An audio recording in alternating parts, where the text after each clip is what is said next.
Go Pizza presents SCP.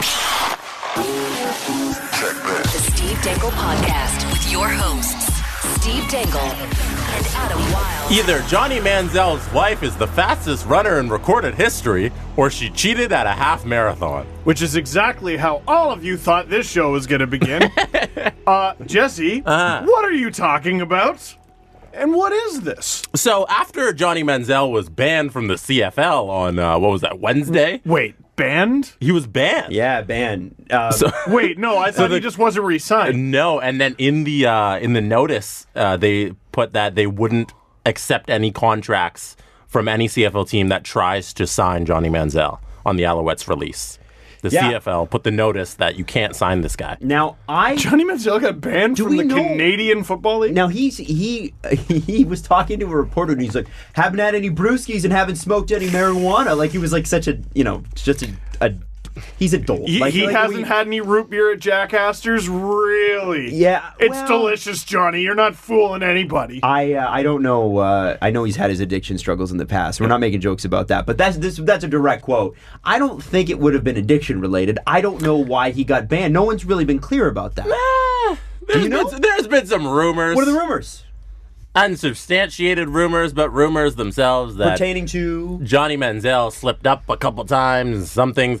He was out with the flu a lot. A lot of people are wondering how many times you can get the flu. It's like when Lindsay Lohan went to rehab for exhaustion. Yes. That was a thing that people used to say all the time. I remember she went to rehab for exhaustion. There were some other celebrities that went to rehab for exhaustion. Charlemagne went to hospital for exhaustion. It's in his book. You can get it. You can go to hospital. You don't go to 3-month rehab programs for exhaustion. Oh. You see what I'm saying? Oh. Mm-hmm. Okay. Right. Anyway, this is not where I thought we were going. There was something in his contract that clearly said you can't do this thing. And he did that thing. In that contract, wouldn't it be, hey, you can't play poorly. In that contract would have to been, you can't do this specific thing. Can't take banned substances. You can't go on a drinking binge. Can't murder baby tigers. Just random things. That's really specific. But something that would get you banned from the CFL. And he did that thing. But I heard something like that with the Leafs. Once upon a time, there was a prospect who, they specifically were like, can you not longboard or whatever? Because, if you fall off your longboard and get hurt, we're a little bit boned. And guess what he did every day? Longboarded. I believe Bronson Arroyo, who's a really good pitcher for the Sox, had a band, and they banned him from playing in his band for the rest of the season, because I guess he was staying out late and maybe drinking too much. You're pitching every 5 days. You got banned? He was banned from the band. It's not the 70s. You can't pitch on LSD anymore? Yeah, exactly. And win games, believe it or not.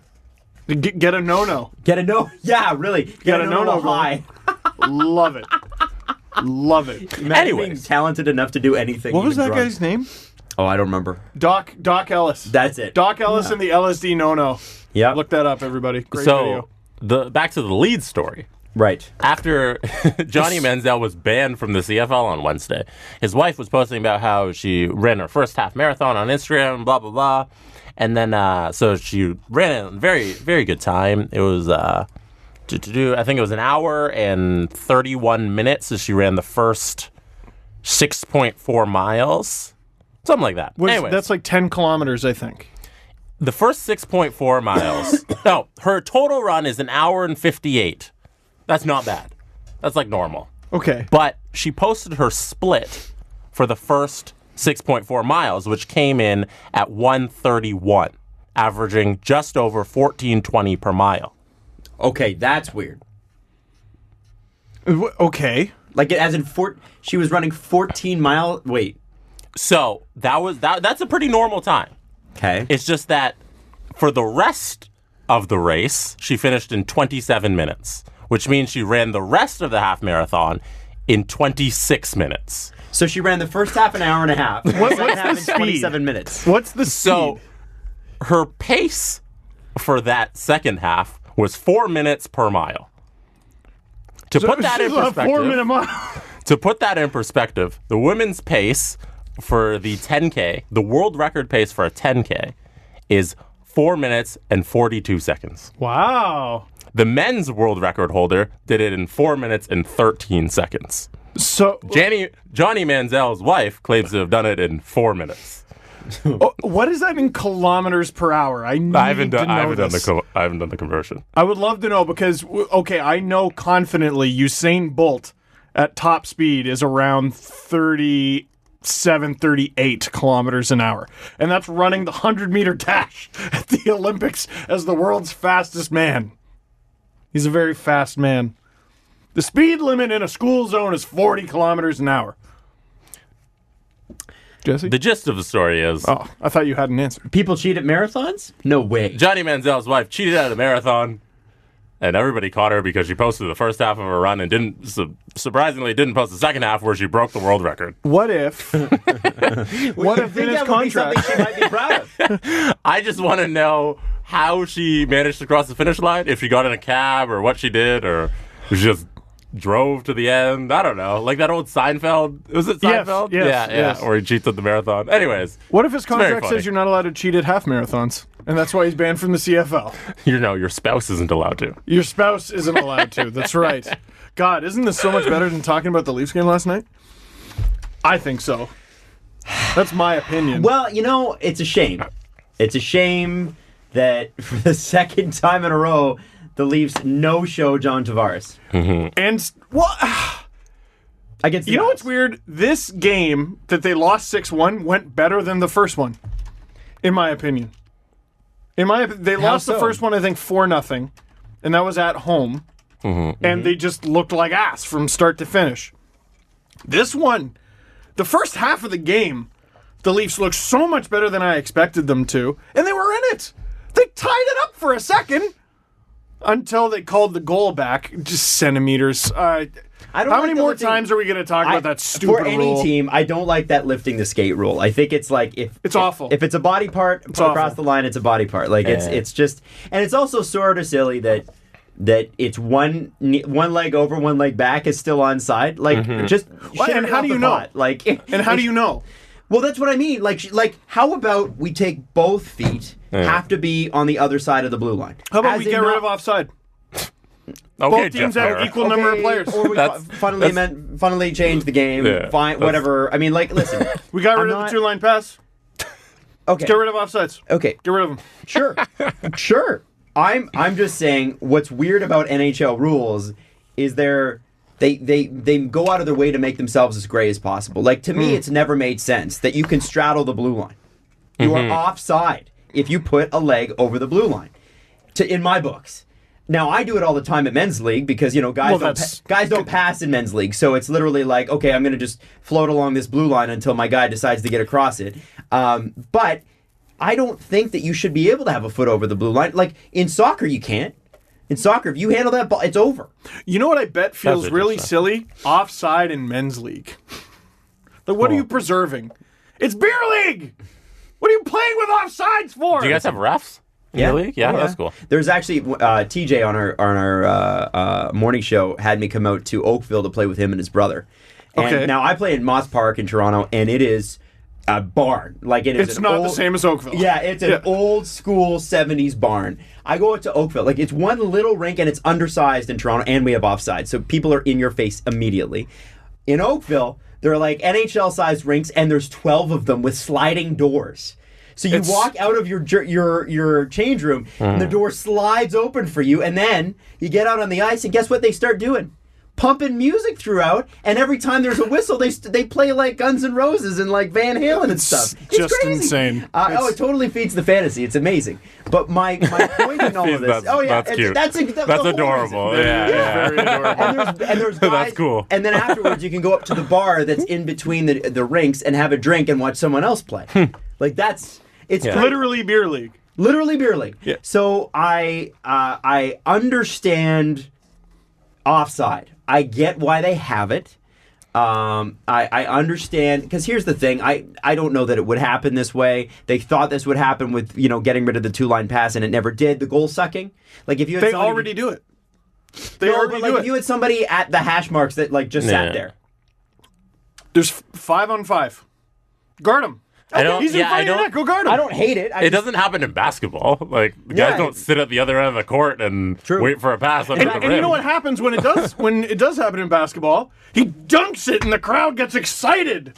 No, we can't have that. Can't have that. I would just support the decision to move the line to the ceiling. So it's the offside, instead of being on the ground on the ice, it's just whenever it's up. So Brown's foot would have been technically onside Hyman's foot would have been onside because the onside extends to the ceiling. So your foot can be up above the line, right? Like, what does it matter? That makes more sense. What does it matter? Like, what? It's such silly semantics. But anyway, let's get they would have lost anyway. And they would have lost. And I think we should. Yeah. I think we should start by saying, hats off to Islanders fans, the ones that didn't throw shit, for putting together one of the craziest arenas I've ever seen. Like the whole friggin' game. That was like Real Madrid versus Barcelona. That was insane. Save for about 10 minutes. Yeah. It was nuts. Bonkers. I remember watching the first minute, like, you cannot keep this up. And they did. You're going to get exhausted. How many people, no one at that game is at work today, are they? You can't be. First of all, a bunch of you were drinking from like noon in the parking lot. How many kids were conceived? I want to know. In the parking lot in 1982. Yeah. It was back to 1982 in this game. Islanders fucking kicked their ass. Yeah. I don't know. I went into Boston a little bit. What did you think of the Tre91 shirts?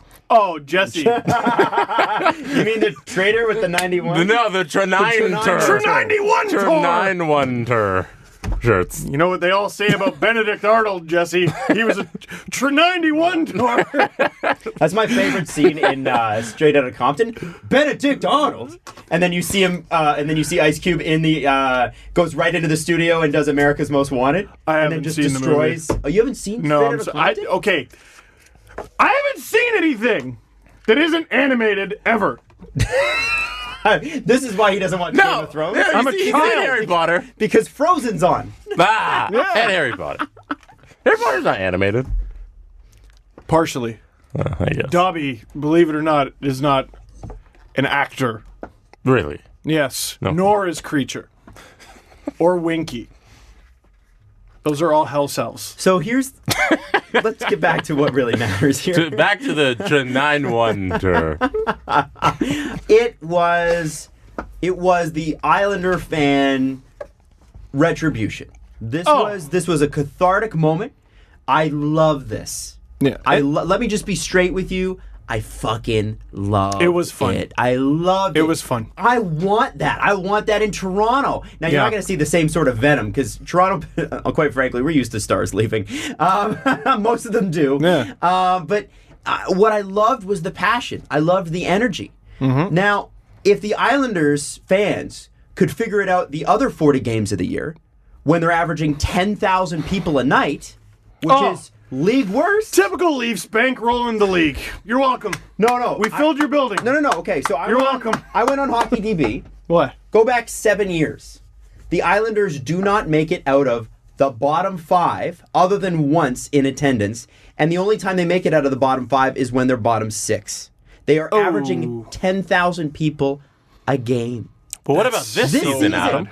10,477 people is their average this season. It's 12,000. That's what Hockey DB says. 2018, 2019 says 10,477. 12,000 still trash. ESPN has it at 12,133. Okay. Well, somewhere apples and oranges, they're 31st. Or apples. It's worse than the Panthers. Tomato, they're 31st. Yes, it's worse than the Panthers. So what I would say, yes. what I would say is this: Islanders fans, you did it. You showed the Leafs. You showed John. You're in first place. Yep. You're in the Metro. You're still not showing up for the team.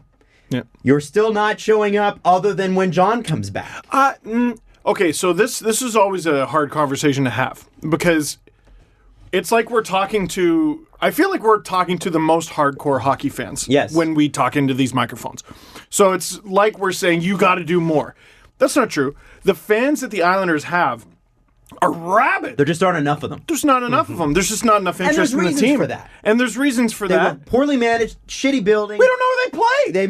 They moved to Brooklyn. Yeah. Now they're straddling the blue line with 2 arenas. I didn't and know last like night Zach was in Hyman. Nassau until the camera kept going into the corner cam last night. Useless. It was terrible. Useless. Oh, yeah, great shot of 2 players' chests. Where the fuck's the puck? I know. I didn't know what was going on. Now, that's not Islanders fans' fault. No. Not their fault. No. And we're not painting with one brush here because let's be straight. No fan base can be painted with one brush. I saw a Leafs fan make a 9/11 joke at an Islanders fan last night. So all Leaf fans did. All Leaf fans did. No. And all Islanders fans threw things. In every city and every fan base, you're going to find absolute dog shit people. Yeah. Say something about that. Like, people were sending that to me. Like, what? I'm not the emperor of Leaf fans. The fuck? What? I don't know. I listened to Spittin' Chicklets, and they said you are. Oh, shit, you're right. Did they call you? Did they? No, I'm not quite in those terms. I think literally, here's what I think it is. I think when Ryan Whitney wants to see what Leaf fans are losing their shit over today, he's like, what Steve tweeted. Oh, really? Something Did like they mention you on that show? Yeah, you were, Adam was out of the room when we talked about it. We talked about it on the show. Yeah, you guys have I guess a lot you were of outside. bathroom breaks lately. No, that was when you're taking your phone call. Yes. And so, sorry, it was that was important. Yeah, It was important. It doesn't matter. Anyways, so yeah, we brought up how they mentioned Steve, and Whitney's like, yeah, whenever. I want to see what Leaf fans are arguing about. It was the Muzzin trade. So he said, are Leaf fans happy with the Muzzin trade? And he went to Steve's thing. And he's like, Steve's happy with it. I guess Leaf fans That's are. a fair... Captain of the Leaf fans. And Paul Bissonnette was like, that guy loves his job. Yeah. I didn't know how to take that. Well, I've only met him once. So does Paul. Oh, I know. Sure. I know. So does Biz Oh, you Nasty. didn't say it as an insult. No. I've only met Paul Bissonnette once. We were shooting a video for Nike, and we just like bantered back and forth, and we couldn't use most of the footage because I wore these Nikes that like throughout the day I accidentally scuffed them. And the whole time he's just chirping my shoes. And I'm like, Nike's not going to use this. It's true. Making fun of my Nike shoes. Yeah, they it's a probably Nike wouldn't shoe. like that as much. It's hilarious. It was at the it was one of the early BioSteel camps. Oh, okay. And he was doing like a yoga class, chaturanga, whatever. Hey, speaking of Muzzin, you know who's definitely hurt? Jake Muzzin. For sure. He's a ghost. Yeah. I think he got hurt probably 2-3 games in. Yeah, because there was Wasn't there a puck or one something off the game. hand? There were a few. Well, remember the puck to the hand was 2 or 3 games ago. That was about Buffalo. I was at that game. And there was a shot where he had his glove off and he had some sort of wrap around his hand, some sort of brace. He took a slash in the Sabres game. I can't remember which one it was. But there was... his first few games were so good, and there was one game, like 5 or 6, where I was like, that was strangely bad. It's fine. Next night, he was awful again. And last night, like, just his body language was get me off the ice. Yeah. Yeah. Like, this isn't a bad player. Never been a bad player. He's hurt.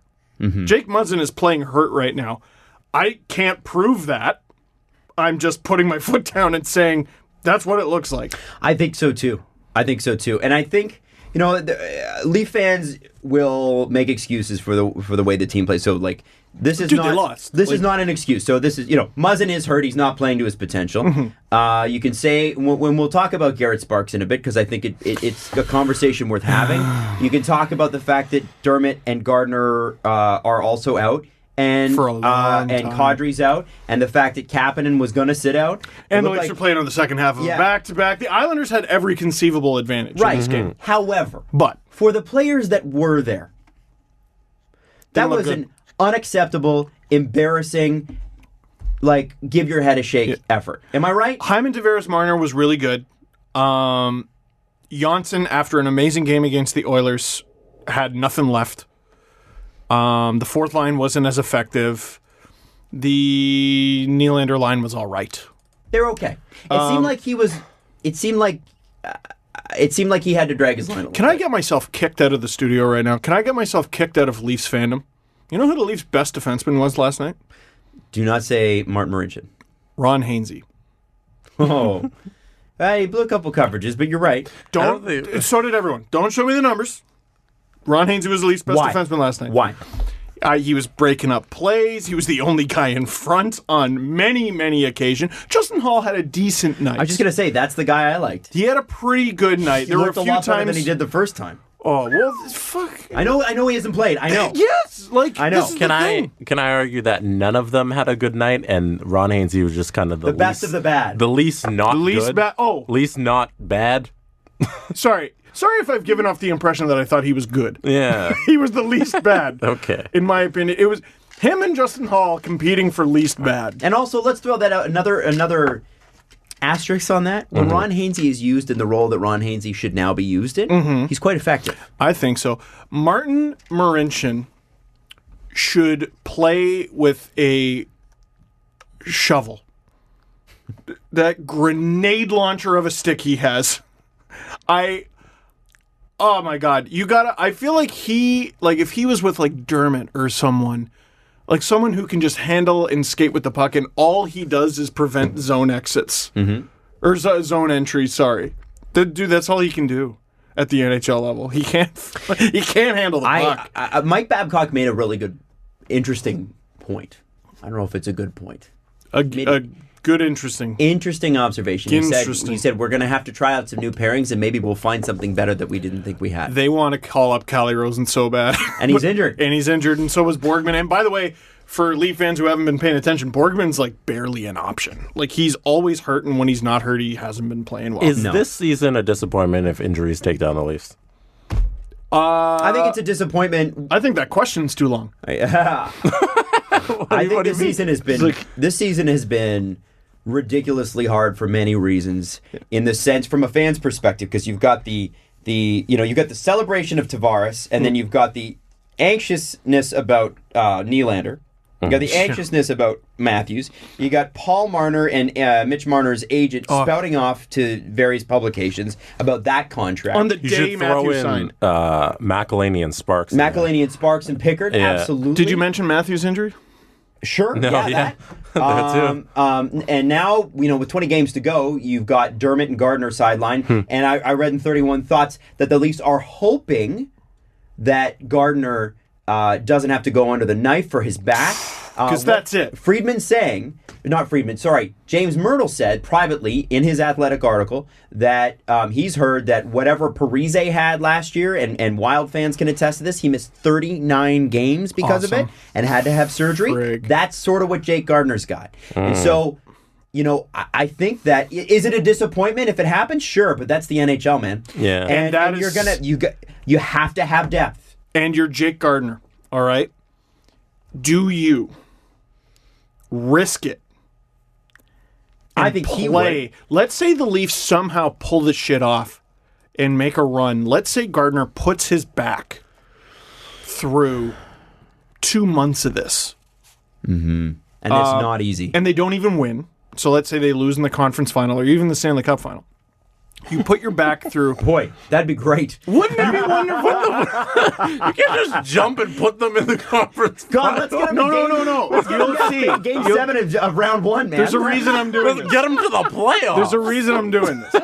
What if they make it to the playoffs and they get a few rounds deep and he beats the shit out of his back and this is his last chance for a big contract? Sure. And now no one wants to sign him because his back's fucked. Well, I don't think that would be the case. If they do make it that deep and if he plays a role, then he's getting the contract. Look at how many bums have made piles of money with one good playoff run. That's true. Right? That's sort of what began the downfall of the Oilers, is that ragtag bunch of guys who made it to the Stanley Cup final first year out of the lockout. All of them got paid. And Chris Pronger got traded. That should be mentioned. It was a bummer. It was a perfect storm. Who's the goalie in the Oilers? Dwayne Rollison. And he got injured in the first fucking game of the finals. I was so rooting for Edmonton that year. And Ty Conklin screwed it all up. And then they put in UC Markkanen, who almost won it. Is it torture being an Oilers fan listening to this show? Yeah, it is. Man, that Oilers team was so great. It was so likable. Who was not cheering for them? All of Canada was cheering for the Flames in 2004 and the Oilers in 2006. Yes. Yeah. I can tell And the Sens... No, I'm just kidding. No, it was not traded to the Sens. I was like, no, Canadian team, let's go. And then 07 came around, and I'm like, nope. Ottawa's had a rough day, so we should go easy. But although... Sorry, guys. I mean, you understand. Eventually, you do it to yourself. Yes. Owner does it to himself. Oh, yeah. The fans, man. I'm really starting to feel bad. But anyway, I think with regards to the Leafs, I just don't think they may have been gassed, they may have been whatever. It was everything. Whatever Also, it was, the Islanders are good. It was a perfect storm. The Islander fans were in it the whole game, and it was a remarkable atmosphere, and they deserve credit for that. I hope they show up for the next game. And because I know Leaf fans will, they may not be as loud, but they're there. I will. And you're going to the game tomorrow. Yeah. And I was loud on Monday. Boy, oh boy, it was sure fun beating Jack Eichel. It's so fun beating Buffalo. And Jack Eichel loves scoring against the Leafs. God, so Buffalo's really due. Friggin' I hope the Leafs win. Nope. They're not. What's better than Jack Eichel scoring against the Leafs and being really excited about it and losing anyway? That's just about every time. It's his new favorite thing to do.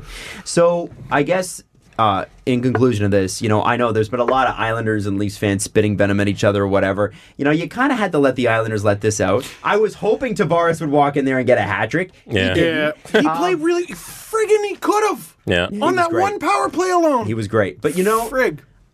He played great. If you're an Islander fan, this is your Stanley Cup. Also your first place. If you're a Leaf fan, it is really just another game. Like we still walk out of there with John Tavares. Yeah, dude. Okay, the Leafs have yet to play the Islanders with their starting goalie this season.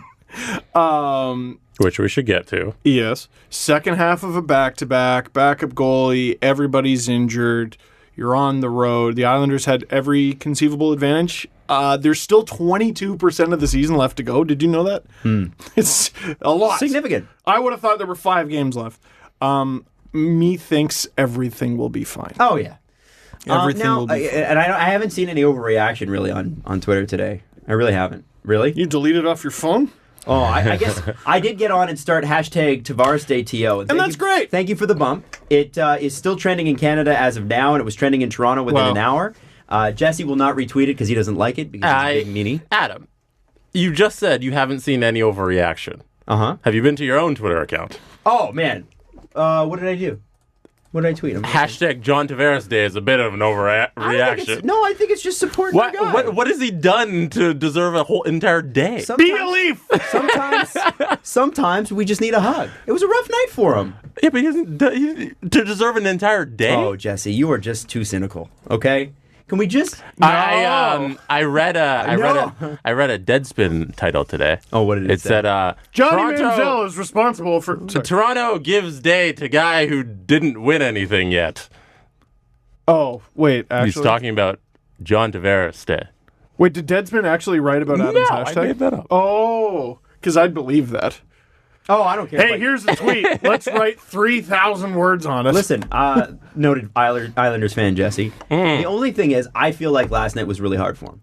I think it was a tough day, and I think you have, after 8 years, and we all saw Sean Avery's video today, and while Sean Avery may have used saltier language, he did have a point. How many He was so right. He was right about basically everything. Although the weird thing when he's like, I'm not gonna play it here. But what the weird thing was when he said, and he didn't get arrested.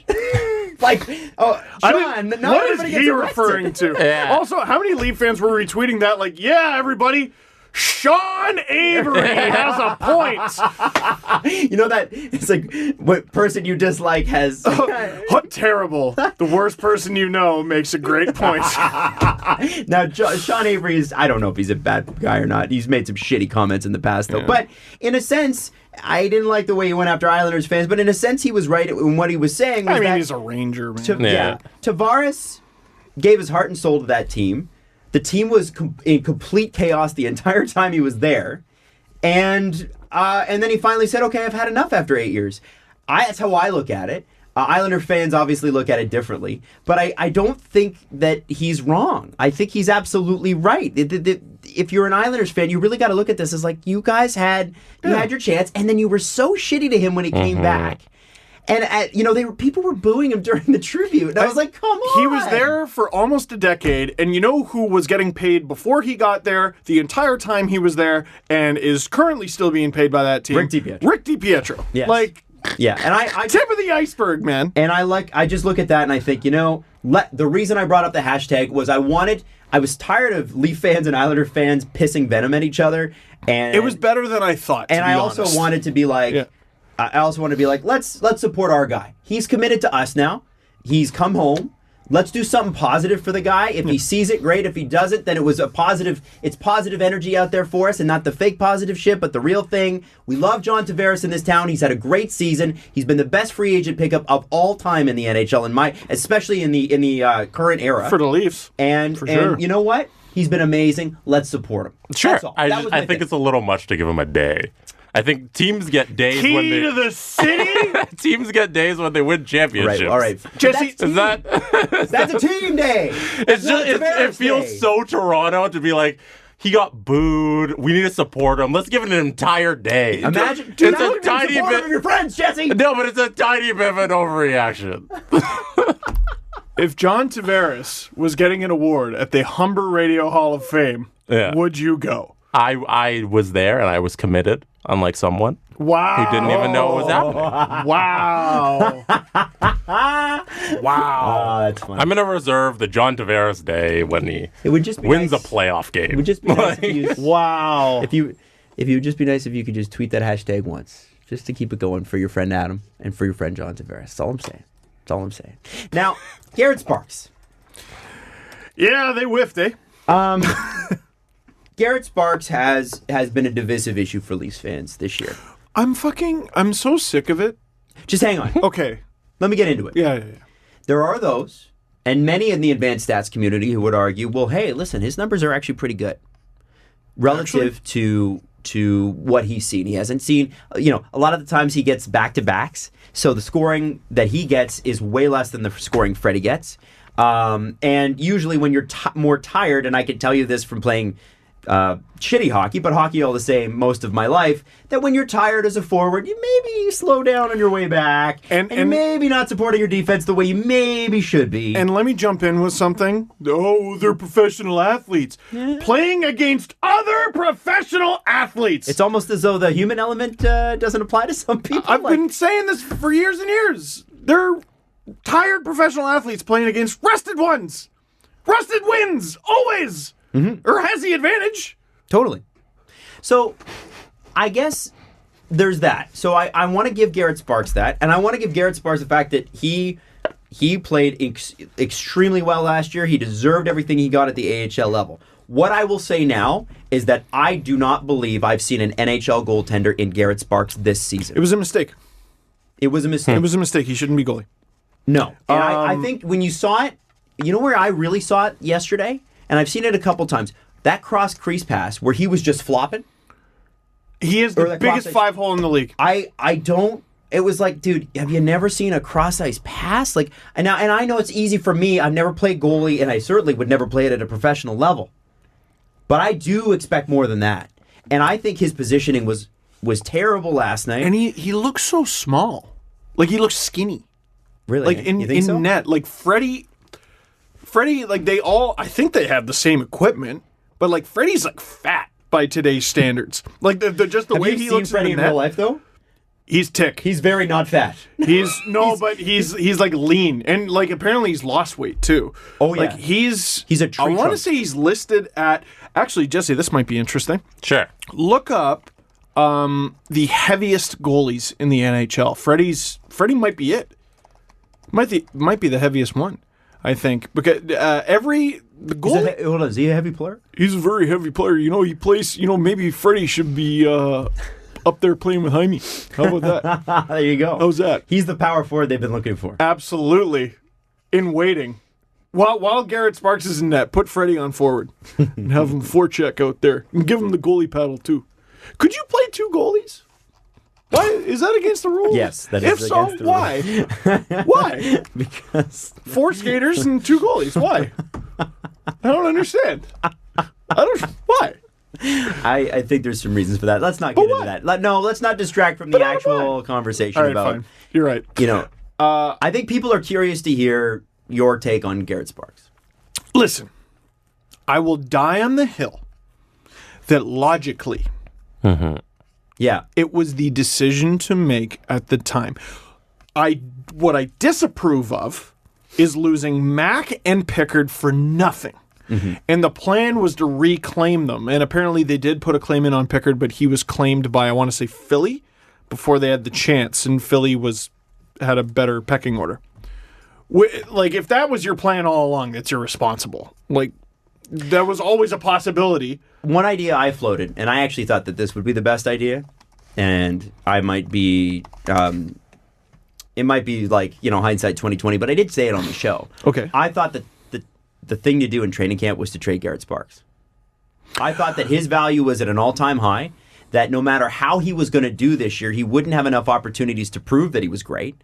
And he had done that at the AHL level. He won AHL Goalie of the Year. There was tons of people, like the Flyers, looking for goaltending. And you could have recouped an asset. Maybe it wouldn't have been that much. See, the goaltending... The offense explosion in the NHL this year, I don't think we knew it was going to be quite like this. No, agreed. And if, the season started, let's say you didn't have to lose anyone to waivers until Christmas, the Leafs would be able to trade both those players because no one's got a goalie. Like, there were so many teams starving for goaltending.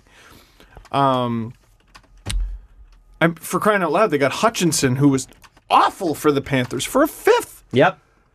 So, here's how completely mismanaged and botched it's been. They lost two guys to waivers, and the one that they kept has not been good, and then they had to get a third guy for a fifth. So it's actually cost them. It's cost them potentially wins. It's certainly cost them goals against that shouldn't have gone in, and it's cost them a pick. So it hasn't been good. But I'll die on the hill that McElhinney, his career track record is not as bad as some people say, for sure. It's not good. No, it's not. He played the best season of hockey of his entire life. And it made sense to not sell high, but it made sense at the time. You're right. Cut bait. It made sense, or it didn't make sense to keep a goalie who had just come off the best year of his entire life, who is 35. How many players get better in their mid-30s? Not a ton. So you could chalk some of it up to luck. Then you got these two guys in their mid-20s who might be something. They were both good in the AHL last year. Well, it doesn't mean anything. Well, it doesn't mean nothing. It means they might be fine. Well, Garrett Sparks a few years ago sucked. Injured and playing behind one of the worst Leafs teams ever assembled. Come on. Also, got a shutout in his first game. And he cried. It was beautiful. In front of a friend of the show, Lauren Howe, who was the in-arena host at the time. That's right. I loved that moment. It was beautiful. Yeah, it was great. Viral. Look it up on YouTube. So I'll die on the hill that it was logically the move to make at the time. It has not worked out. No. I don't think he's great. I know he's got a winning record. I don't ever feel good when he's in the net. Ever. In the playoffs, can I say this? Screw the Marlies. I don't give a shit how they do in the playoffs. No, who cares? I don't care. Call them all up. Just suck that team dry. I want Bracco up on the taxi squad. I want Engvall, Rosen, all the kids. Sandy, Hutchison Lillgren is the backup now. When the playoffs come, Michael Hutchison is the backup goalie. You know this, right? You think so? Yes. You actually think so? Really? You can't start Garrett Sparks in an NHL playoff game. Come on. Hopefully your backup goalie doesn't get a start. But why would you switch it up all of a sudden for the playoffs? Would he be up now? Yeah. Oh, I guess because you can put him down now. So because Hutchinson, because he cleared waivers already and they traded for him. Yeah, there's all sorts of late season shenanigans. Sparks can't clear waivers. He can. He might get claimed. Yeah, I don't know exactly how waivers works right now. You can waive him now. I'm pretty sure you can waive him now. Yeah, but there's something. I'm not 100% And he couldn't get claimed. No, he could get claimed. Okay. Yeah, I'm fairly sure you can waive him. Okay, let's say game one of the playoffs, Freddie gets hurt. Sparks plays the second half. Let's find out. He gets torched. Yeah. Hutchison starts the next game. You can't. No, I don't think you can either. You can't. Maybe give him one so that you go, I don't know, let's see. And if he gets torched, you can't. You're done. You're done here. Like, McElhinney, part of what made him so magical is the ridiculousness of it all. He's not supposed to be getting better at that age, and he was doing all of it on the second half of a back-to-back. And was he like 34, 35 years old too? Unreal. And he stole games for the Leafs. He wasn't just competent, stole games. And that's part of what made it so funny. Yeah. It made it funny. And he went to Carolina, and he did a good job. Like, we wouldn't be... He's still doing a great job. Here's the thing. This conversation's two parts. Because the conversation I started with is has Garrett Sparks been NHL worthy this year? And I would argue no. The second part of the conversation, which is separate, is that, of course, Curtis McElhinney, would he have been better? And the answer to that right now, in hindsight, is yes. Of course he would. Yes. However, there's no way that anybody could know that. And although based on last season, I guess sort of you could have figured it out. Maybe. No, I think that's so revisionist. No, it is revisionist, but also you have to. I'm going to play devil's advocate on that one. Go for it. When we did our Hockey Night in Cinema in London, the first game that Curtis McElhinney played we were in that theater at the University of Western. Leafs played the Sens, who were hot at the time. It was amazing. We had a blast. Thank you to everybody that came out. That was so much fun. So fun. And they had picked him up for nothing. And he goes and he plays his old team, Columbus, and wins. And it was great. And we remember that. We're like, wow, that might be the only time he wins. And then he went on for the rest of the season to post a .934 with 3 shutouts in 15 games. No, that was last year. Yeah, for the rest of that season. No, the rest of that season he was, was he? Oh, you mean the year before? Yeah, the year before. No, the year before. Then it was a .914 in 10 games with 1 shutout. And then he followed up with an even better year. So and then this year he's even better. And a .931. I think there was some track record. Yeah. I mean, not a ton. I guess, you know what? Okay, months? now here, let me devil's advocate myself. Forget his career before the Leafs. His entire time with the Leafs, he was great. Pretty great. Now, now you can't even bring him back because when he's a free agent, he's going to cost more than $800,000. Yep. 16-7-1, by the way. Fuck off. This year. Starting tonight. It was a thing that didn't... Of course he is. Because he's playing so well that they sent a multi-million-dollar goalie to the minors, and he's playing above another $1 million-plus goalie. I also have the heaviest goalies in the NHL if you want the list. Ooh. The thickest goalies in the NHL. Thickest goalie list? It's thick. They've listed a bunch of guys at 232. So like they just don't know? Kind of. It's like in the range-ish. Okay. So Frederick Anderson sits at 230. According to Fox Sports' stats on the heaviest goalies. Okay. And then we have Scott Darling, Anders Nielsen, and Thomas Greiss at 232. Okay. So one of those guys is in the AHL right now. Yeah. And then Gavin McHale, who's Washington's system. Who? He's at 240. Never heard of him. By the way, their backup goalie this year, Phoenix Copley, he's been amazing this year, and he's from North Pole, Alaska. Oh, no way. I just thought I would throw that out there. Phoenix Copley. His name is Phoenix, and he's from Alaska. Do him and Matthews have something in common? Did they both learn how to play hockey outside? So embarrassing.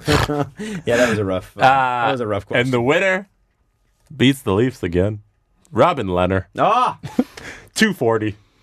Wow, he's a big goalie. Him and Gavin McHale technically tie for the heaviest goalie at 240. That's amazing. That's a heavy dude. That is a big goalie. Yeah. All the same, in conclusion, logically it was the right move. It just has not worked out. In practice, it has been awful. So to me, that's the low key thing that they work out in June. I think they figure out someone else. I think they make a trade. Devil's advocate. New Jersey Devils. Yes, they should have traded him there for Keith Kincaid, who has also been bad. No, they should have. Part of Sparks was not quite done, and I think it's only logical that if you call a player up in the AHL, you play them. Yeah, which is what they did. You play them, and I think there's a disconnect, or was a disconnect, between the coach and the GM here. I think if you're Dubas, you're going, Mike, fucking start the player that I gave you. But he hasn't been good. There's devil's advocate. I'm sure Mike. I don't think that's I think that was the Yes, it original is. point, actually. Yes, it is. Was a devil's advocate. I think we're just other devil's advocates. Devil's third two-pecked I think advocate. I think Traitor. Straight 9-1. Trade 9-1 advocate. Okay? I think Adam's point was that he's not good. Yeah. Or he So if hasn't he had been. earned Hasn't starts, I think he would have started. Yeah. Like, my point is not to be insulting to Garrett Sparks here in any way. I haven't seen it. I don't see it. Well, you're not calling him a doo-doo head, friggin'. Well- stop pucks. That's it. And like, another thing, like with his defense. Okay, for his detractors, I'm so sick of talking about this every freaking game. You gotta friggin' plant your flag every time this guy starts. It's ridiculous. Had to with McElhinney too, though. I know. And no, it didn't. It stopped after a while. After him being really he stopped good. pucks. Yeah. By like March last year. Like, I remember the first start. It took a while. The first start McElhinney had last season with the Leafs, I had 4 or 5 people tweeting, is this McElhinney's last start in the NHL? So Yeah. what's amazing is he was terrible, and so his numbers from that game onward are even better than what are reflected on the. Oh my God, it's friggin' ridiculous. Where was I going to say? For his defenders, well, what about this big save? What about that big save? What about that's the job. Yeah, that is the job. Like Sparks made like 3 or 4 big saves against the Islanders. He's supposed to, and got hung out to dry on the first one, hung out to dry on the second one, hung out to dry on the third one. I'd argue he got hung out to dry on the fourth one. 5 and 6, That's the gig. The gig is you Get hung out You're to the dry. last line of defense. Yeah. You're only called upon when the team is screwed up. That's your job. That's the gig, man. If you can't do it, you can't do it. That's the gig. Listen, I like being nice and giving everyone a hug. That's the gig. Stop it. You should give him his own day. Garrett Sparks, Oh, 2-peck, for God's sake. 9-1. Imagine I'm Trader supportive Day. of somebody, for God's sakes. Good Lord. You're such a dick. You know, Jesse. Who doesn't love Jesse? No. That's amazing. And Adam's so sweet. You're why a it's sweet fun. boy. All I'm trying to do is be nice That's to why our it's boy fun. John Tavares, who committed to us for 7 years. That's all I'm asking. Man, We man, should had a rough name night. the Let's give him a Scotiabank hug. Arena the John Tavares Center. I can't wait for you to have kids. They're Yeah. going to fall on their face and they're going to be like, Daddy, will you give me a hug? You'll be like, no, not until you get up and run. Then, and win a race. What? Oh, you fell on your face? Go win a marathon. Oh, and you posted your split and it's very clear you got in a car. I have no son. Well, if anyway. they cheated like that, I could understand. Yeah. But I hope my kid set the world record for the half marathon. So, and shout out to my dad who always hated me. Dad, you're a son of a bitch. Thank you. hey, you dad. Can you imagine? Better thank me. One of the rock stars of hockey Twitter last night Justin was Fisher. yes. God. He was He always goes in on Garrett Sparks to bother people who are fans of Yeah, Garrett it's Sparks. fine. yesterday awesome. was his Super Bowl. If the Leafs beat the Islanders, he wins. If Garrett Sparks gets shelled, he wins. He just so wins. He's literally Roger Goodell. Cannot lose. Rockstar. No, sorry, he's not who I was going to say. Platinum Seat Ghosts or Third Period Suits. I always get confused. Which one is the actual? Platinum Sea Ghost. Whatever. So they run Leafs Money on the Board. And basically, before the game, you can pledge, I'll donate $5 for every shot on goal Matthews gets, or At whatever. Mbot Leafs, by the way. Yes, You wanna find and it goes to the Maple Leafs Foundation. Oh. They got a lot of pledges, and unfortunately, not as many donations as I think they would have hoped. Like I pledged $100 for every point Tavares put up, plus an additional 100 if they won. Can you imagine if he had like a 4-point night and they won? Well, you didn't have to pay up. I would have to pay up. You didn't have to. No. Well, no. So instead, though, you can still go to Money on the Board and make a donation to the Maple Leafs Foundation. So yesterday after the game, I donated $117.91. 11 times 7 for number 91. Trey 91 tour. 11 over 7 for Trey 91 tour. Trey 91 tour. It's so bad. Two-packed. Two-packed. Okay, so, again, one more time, shout out to the Islanders fans. Would like to see that the other 40 games of the year. Just throwing it out there. I know that's passive-aggressive, but that's actually not passive-aggressive. That's straight-up aggressive. Maybe show up for your team now. How about this? Recruit your friends. They're in first place. Recruit your friends. Recruit your friends. Look at how fun yesterday was. That could be like that every time. You can't use that as like a sales tactic for bringing your friends in. Totally. Come on. You bring guys someone in. Especially in the Coliseum in the first round, that could be the best arena in the NHL. That could be like Winnipeg level. Because it's small, it's compact, it's loud. Get in there and do it. Because that was fun. That was fun to watch. I love seeing it. Is the park at Belmont being done? Yes. Like, that's going to happen, right? That deal's done, but I don't think it's done for 5 years. I don't know what you're talking about. That would be the Islanders' new arena. I believe that deal is done. They're getting another one?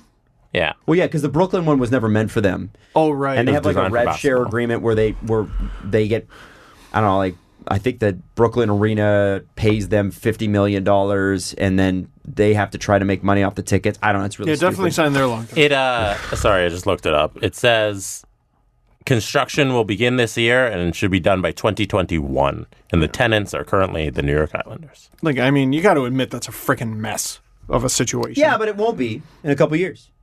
Okay. It won't be. Good for a couple years from now. Once the deal's done. So, you know. It's you always hope for an arena deal to not fall through, kind of like the one in Ottawa did this week. Oh. But that's not even the biggest news out of Ottawa today, which is the most unbelievable thing. The Sens have fired Guy Boucher. Now, let's Who's made my book out of date, by the way, bastard. I referred to Guy Boucher in the book as the current coach of the Ottawa Senators, and I knew that was a risk. 19 days out, you bastards. Pierre Dorion told Sens players this morning after the firing, I told them that our play recently wasn't acceptable. No more excuses.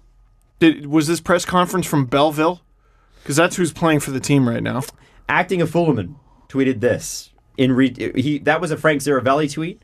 Fullerman retweeted it and said, according to Daily Faceoff, the Sens are currently the 31st, have the 31st top line in the NHL, the 31st second line in the NHL, the 31st top pair in the NHL, the 31st second pair in the NHL, and the 61st best goalie as a starter. So they didn't exactly know. They're dead last in everything? That's real? That's real. Oh, God. Brett Wallace. Go to Daily Faceoff. Hold on. Brett Wallace said, Dorian also said, we are fielding a team that can win games. No, you're not. So Guy Boucher, I mean, yes. I watched the end of the 15-16 Leafs win games. Colin Greening trying to frig up the tank job. Yeah. How many games do they win the rest of the way? 6? Yeah. The Leafs? No, Ottawa. No, I'm saying how many will they win? So I think they got 18 games 6 left. is high, buddy. 6 is high. Who's going to score? It's a third of their games. Who's supposed to score for them? Yeah. Brady Tkachuk. You got Daily Faceoff open, right? And Hudson Who are Butcher. the lines? Starting at first line center, Chris Tierney. Oh! He's The leftover from the Carlson trade. on his right side. Literally a warm body. Sorry. On his right side, Colin White. On his left side, Brady Tkachuk. That's so unfair to White and Tkachuk. That, according to Daily Faceoff, is the 31st ranked team, ranked first line in the NHL. Let's keep going. And Tkachuk is great in their 31st. On the second line, Oscar Lindbergh at center, Zach Smith on the left wing, and Magnus Pajärvi. Zach Smith, who they waived this year, who wasn't good enough to be on the team. Yeah. So here, wait. The second line. Him. Second line is Lindbergh, who is a cap dump from Vegas, or literally warm body.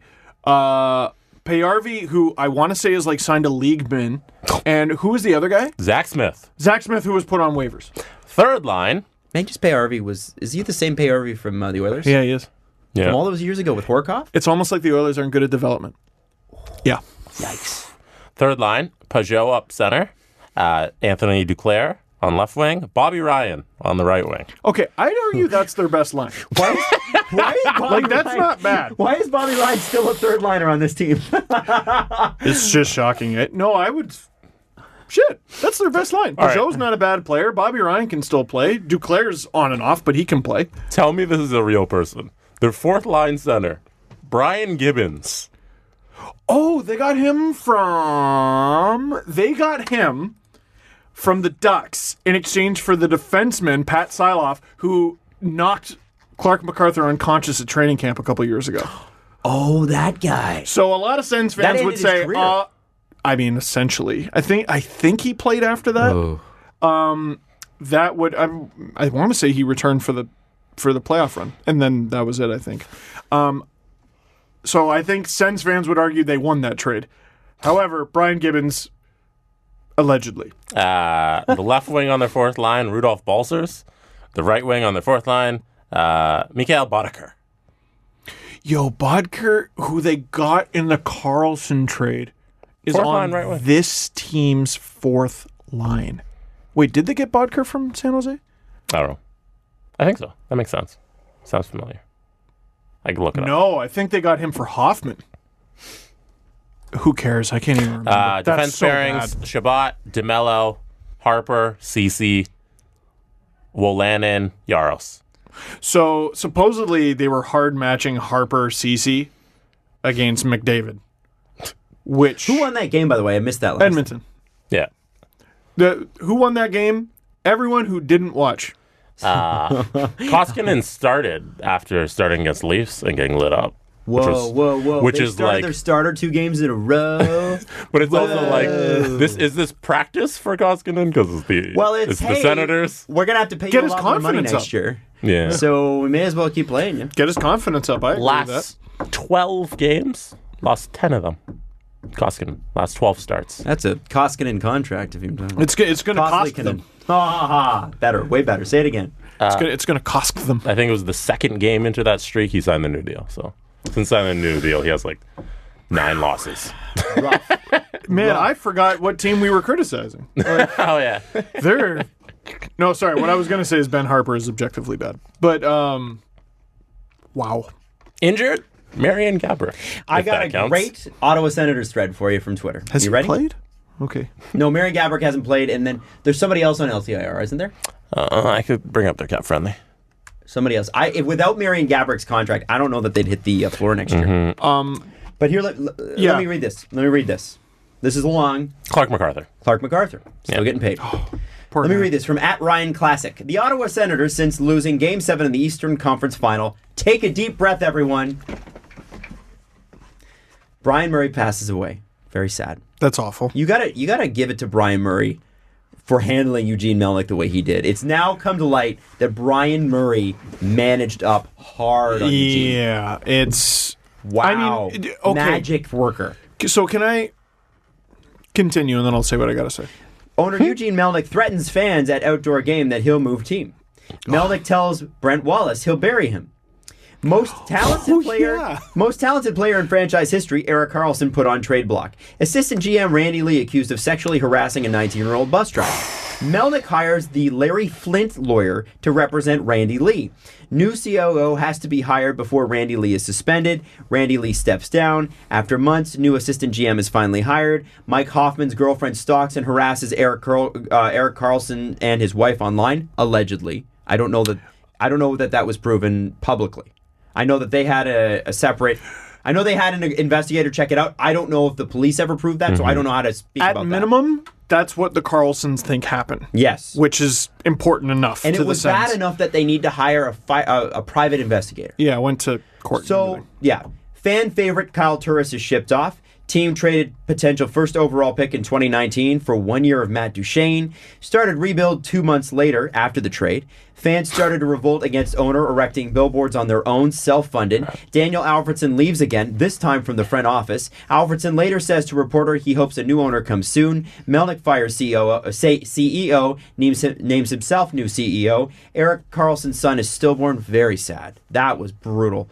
Craig Anderson and Mike Comden have career awful seasons. Anderson reportedly asked for a trade, is still on the team. Condon has an even worse start to that next season and is never heard from again, although we have seen him.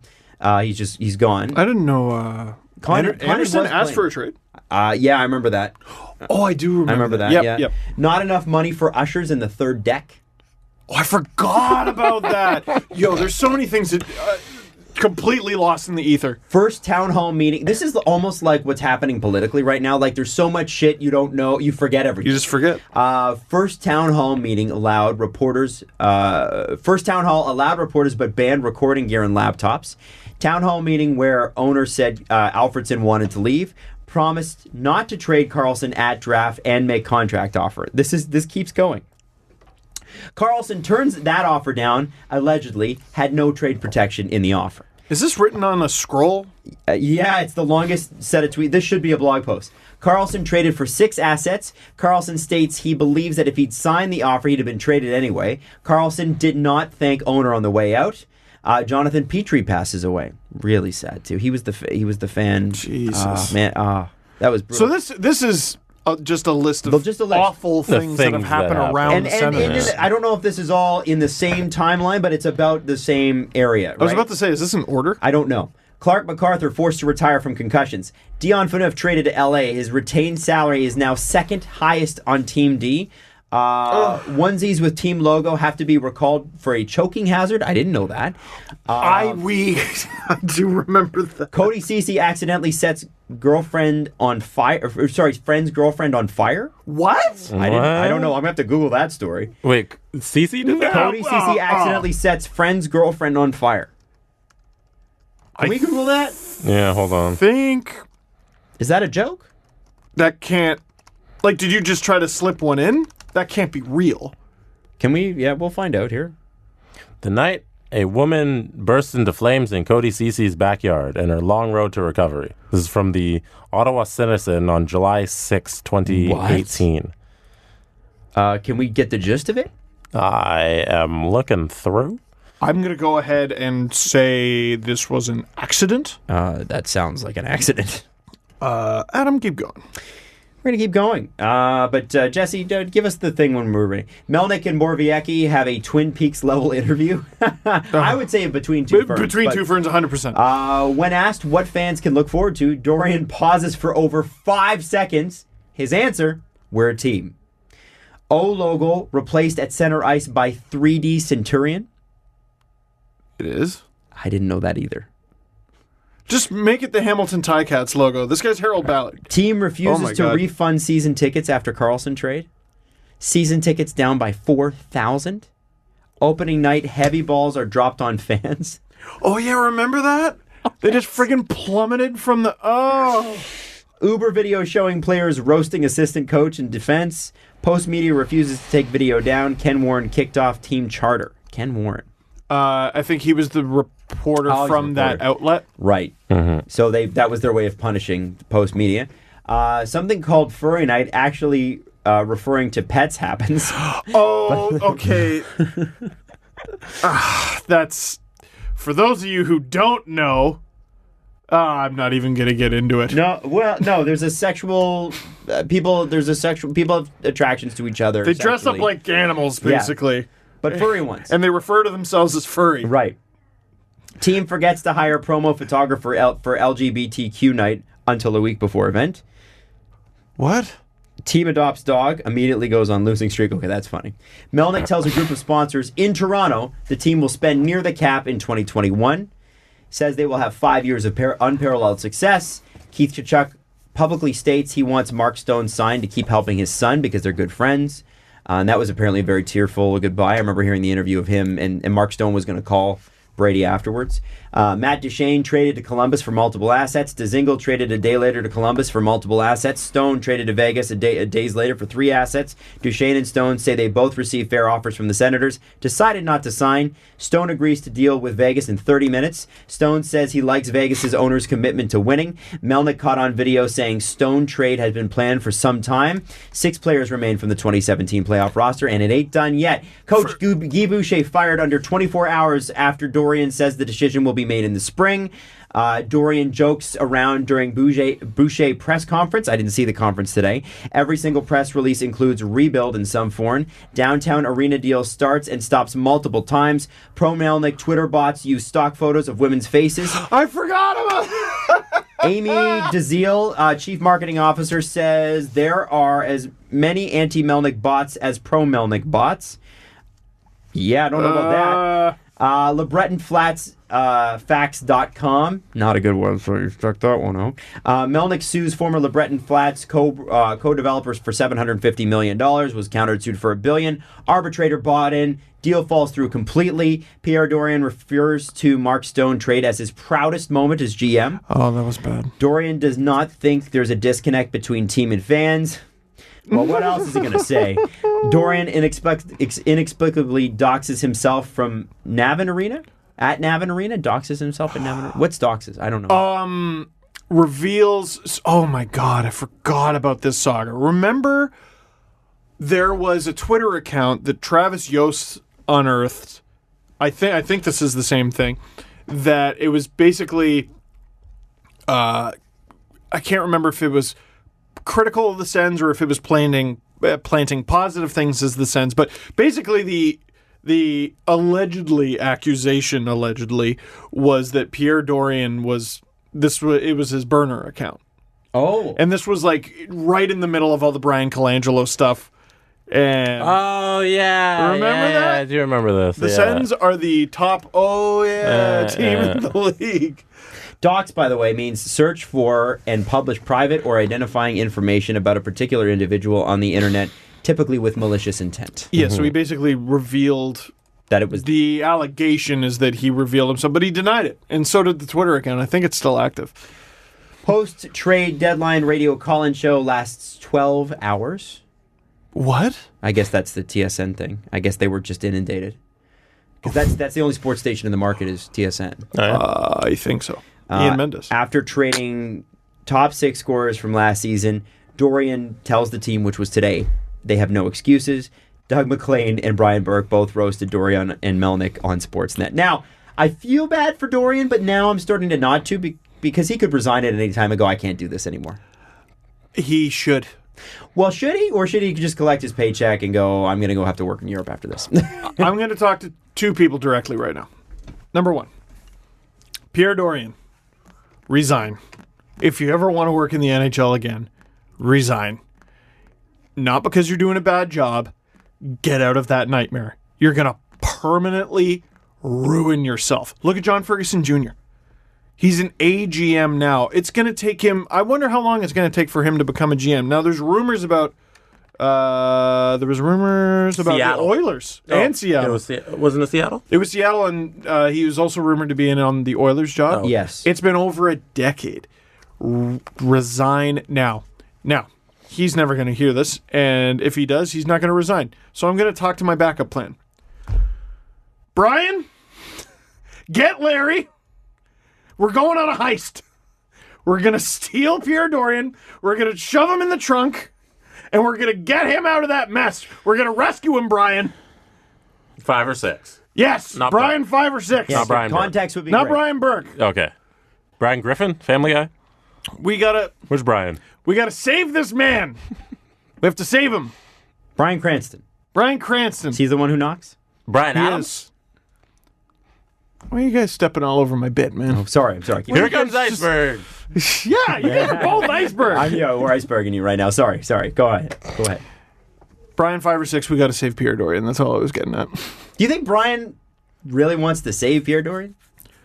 I think he's down for anything. Have you seen his videos lately? Yeah, I saw him out in the snow. And... Every video is Dangle Pie. He's losing it. Just to clarify the issue before, Jake Cardwell, who is a former Ottawa 67s defenseman and currently playing in the Czech Republic, he was at Cody Cece's house over the summer, and then his girlfriend, she got into an accident with a fire. Apparently, a gas light fell over, and she was burned severely. That's awful. Yeah, that was terrible. Yeah. Oh, I'm sorry to hear that. So this isn't a list of things they've done wrong. It's just things of off. It's just a list of awful things. Yeah. Jesus, Murphy. Yeah. I don't know what to say. I don't know. Oh, here's what I was going to say before you went on that list. Holy, that's a half an hour. I'm exhausted. That was a long list. I was looking at you, Adam, and you were concentrating so hard on the screen, your eyes were watering.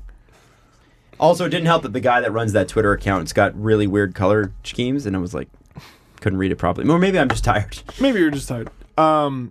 Eugene Melnyk is the GM of the Ottawa Senators. Yeah. He's the GM and coach. He's also And the CEO. And the marketing guy. When is it time for Gary Bettman to step in and take the team from him? No. I don't think he can. What are you gonna do? It's a privately owned corporation. Yeah. And it's a part of a group of corporations. But what's Gary going to do? Hey, Eugene, sell it. No. Okay. I don't know how he does it, like you just said. He has to involve himself somehow. But Gary works for Eugene, guys. Gary works for him. When you are the owner, you don't work for anyone. You can work for the other 30, I guess, owners now say anything? He's a liability. Well, I mean, he's a liability to the league. I would love, if I'm Gary Bettman, I'm calling Adam Silver right now and saying, how'd you get the Clippers owner out? How'd you do this? Yeah, how'd you get Steve Ballmer in there? Yeah. Get Steve Ballmer in there, right? Just see him dance at that guy's a good time. That guy rules. I love him. I don't know. He's the guy. He was the second in command at Microsoft for years, and he was known whenever they did their big stage presentations to get up on stage and just be the whitest dancer in the world. But you love him because he's magnetic, right? Yeah. Right. And now, like, one of the first things he did, and Jesse, you'll remember this, was when he bought the Clippers from Donald Sterling. He hired Fergie to do the halftime show, and when she was doing London Bridge, he's like with his hands up. It's amazing. It's so funny. Yeah. He's just one of those guys you can't help but love. Yeah, and it's fun because he's a billionaire. Yeah, he doesn't care. He doesn't care at all. He's living his best life. Yeah. The Senators would be like a quarter of what the Clippers are worth. He could buy them literally with what's in his checking account and still have enough money left over to buy another NHL team. Like he's insanely rich. Could he sign Zach Parise and Ryan Suter? Could he wave Zach Smith and then put him on the second line? You know they're still paying Dion Phaneuf for another 3 years. And he's their highest paid defenseman. Or second highest, right? Second highest. Behind and they brought Gabrick's contract back. That's what kills me.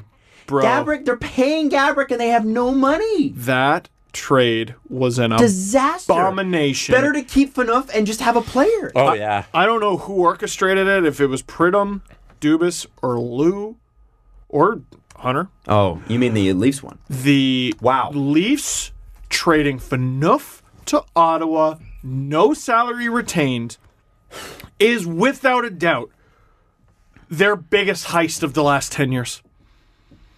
At least 10 years. Like in the cap world, what an absolute miracle of a trade. I know people give Lou a hard time for the Marleau contract or for what Matt Martin or for how they drafted under They're Lou. players, for crying out loud. Yeah. Phaneuf's a healthy scratch on the Kings at times. He wouldn't be on Ottawa. That's so true. No, he's better than Ben Harper.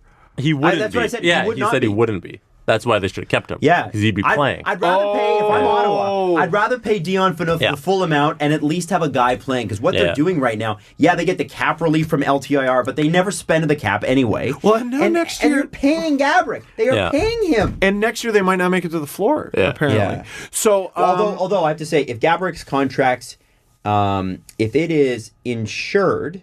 they can claim that against insurance and get their money back. So that might have been why they did it, because remember, that was the whole reason the Clarkson contract happened. Nathan Horton's contract was not insured by the Blue Jackets. The Leafs were like, we'll pay it, you take Clarkson, it's insured. But it made their hockey team worse.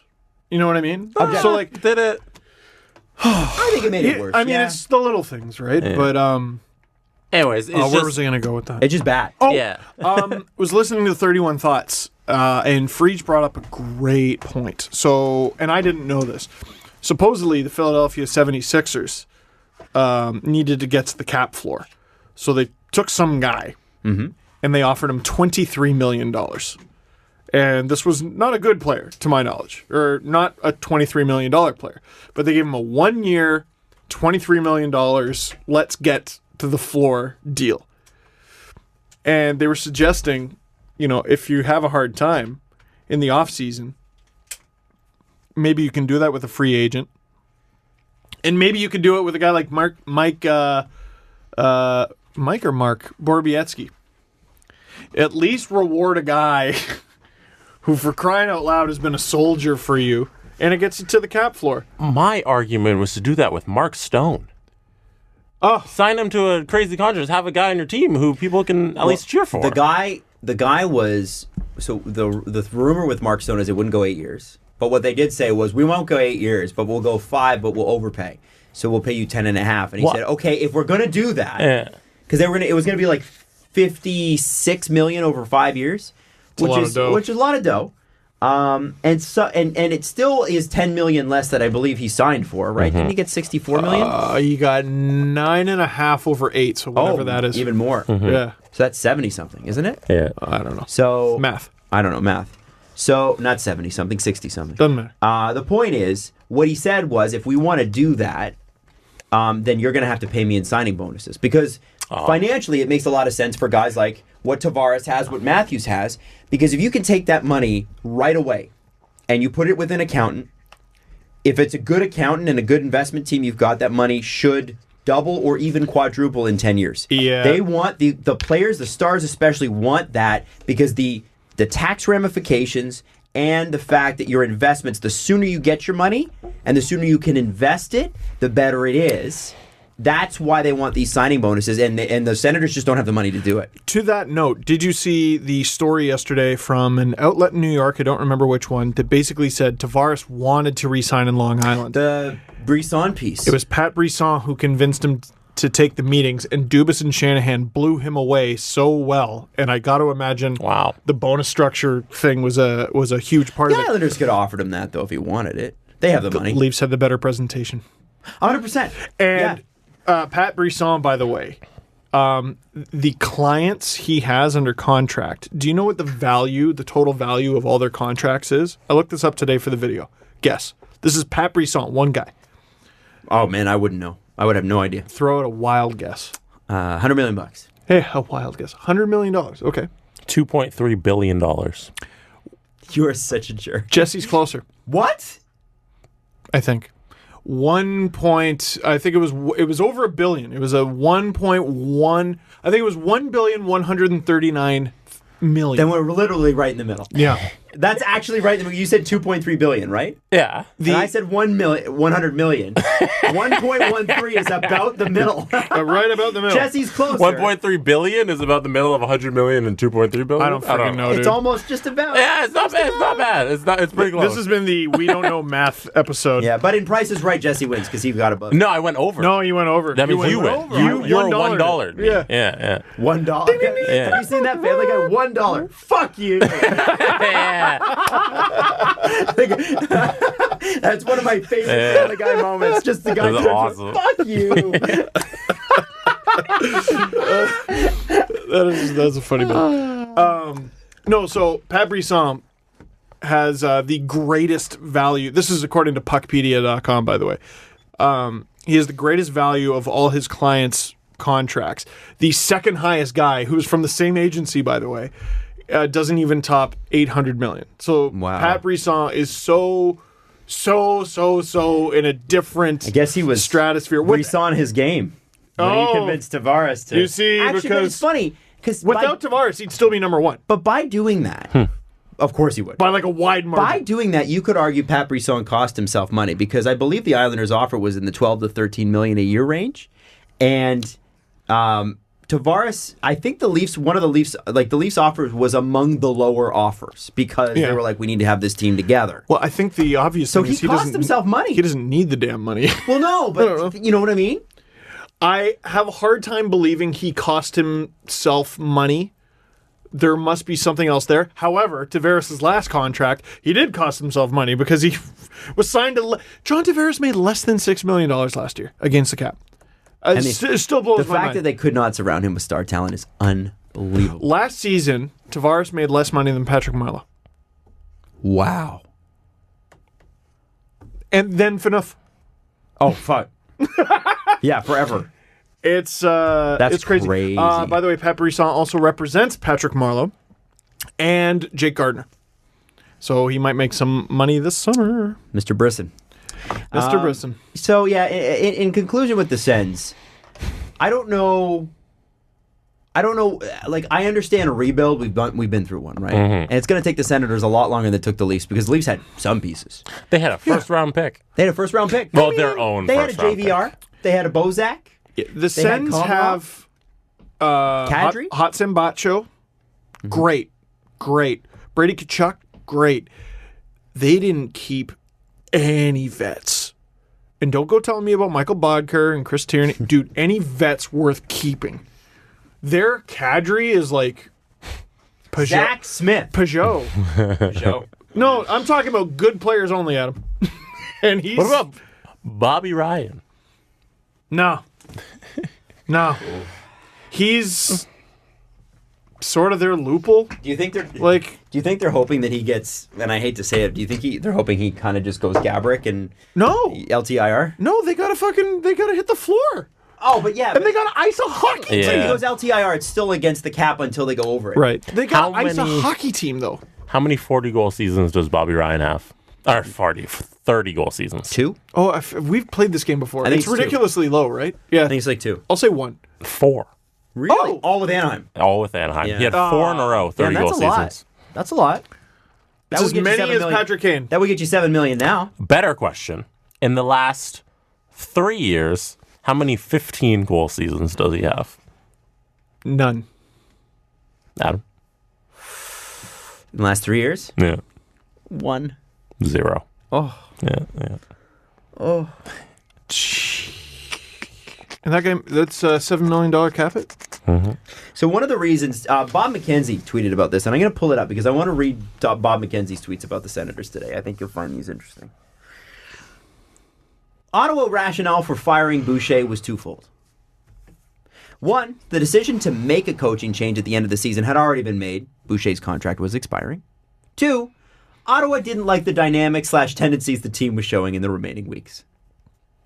So I've heard that the Sens didn't like him much. The players, yeah, which is does it matter? Sorry, I should say the does players. It matter if the players like him or not? Also, who the fuck are literally 85% of you? I don't value your opinion about the coach. Is what I would say if I was the team. You want to know why I think Guy Boucher was fired today?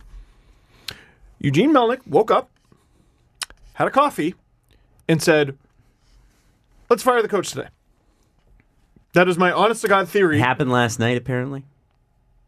Yeah, it could have been after the game. He woke up, put down his coffee. Yeah, woke up, had a coffee. After the game. And he probably decided whenever the Oilers scored the go-ahead goal for the game, I didn't watch that game. Whenever they scored the go-ahead goal for that game, he went, we're firing Guy Boucher.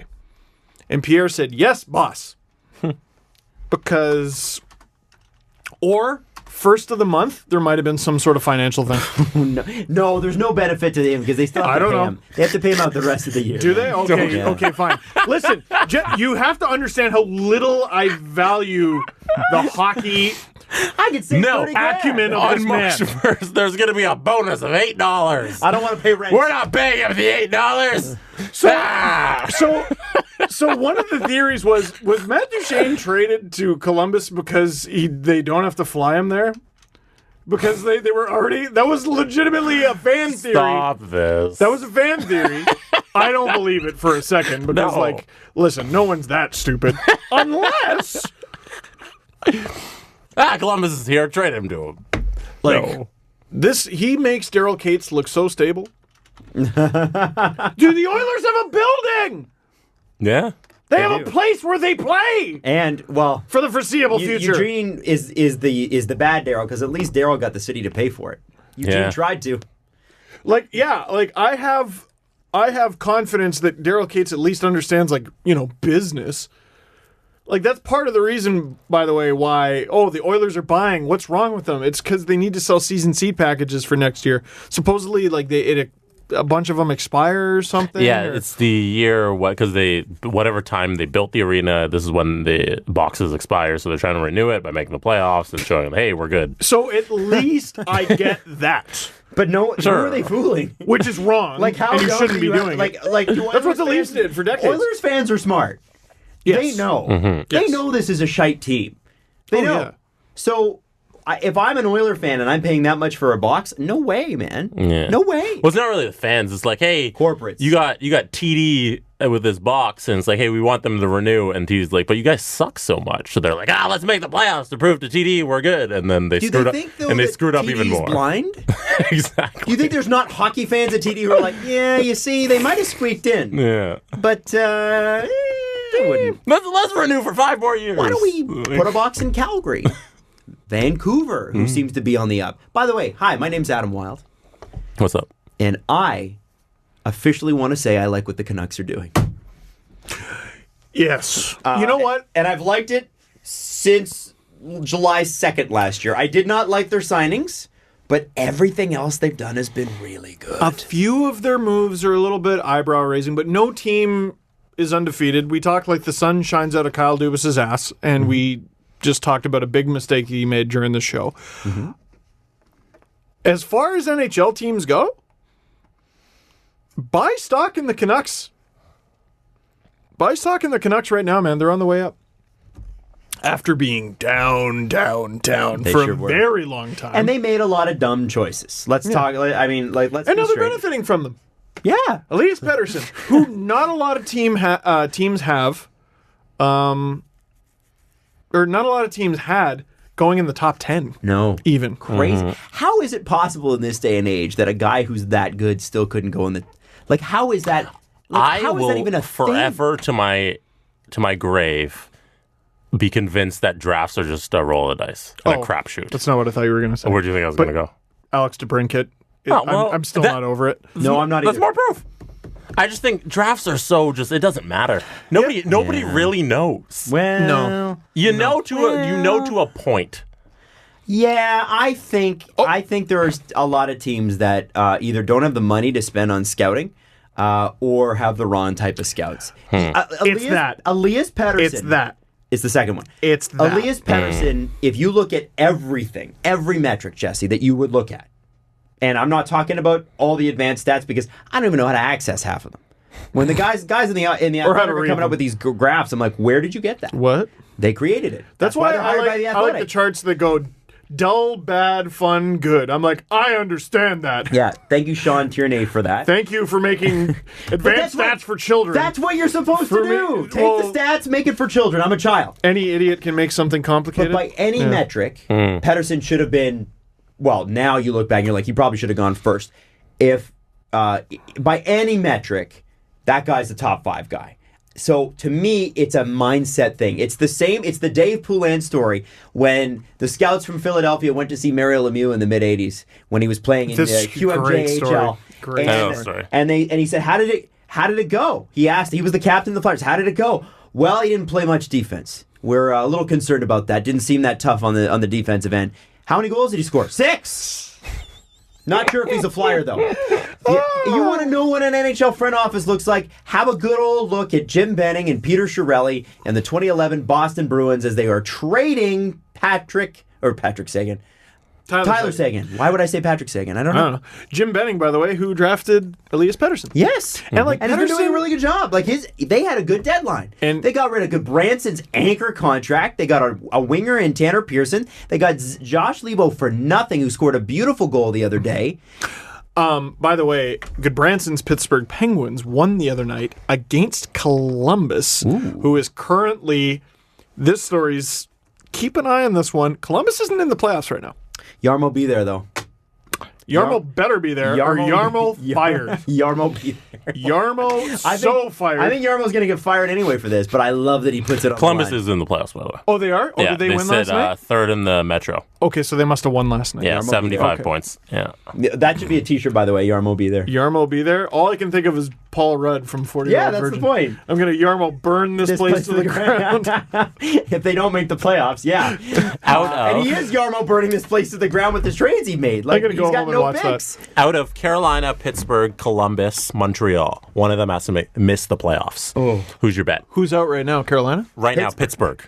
Oh, it's Pittsburgh. Yeah. Which one of Columbus, Montreal, Carolina, Pittsburgh misses? That's hard. It's so... How do you bet against Pittsburgh ever?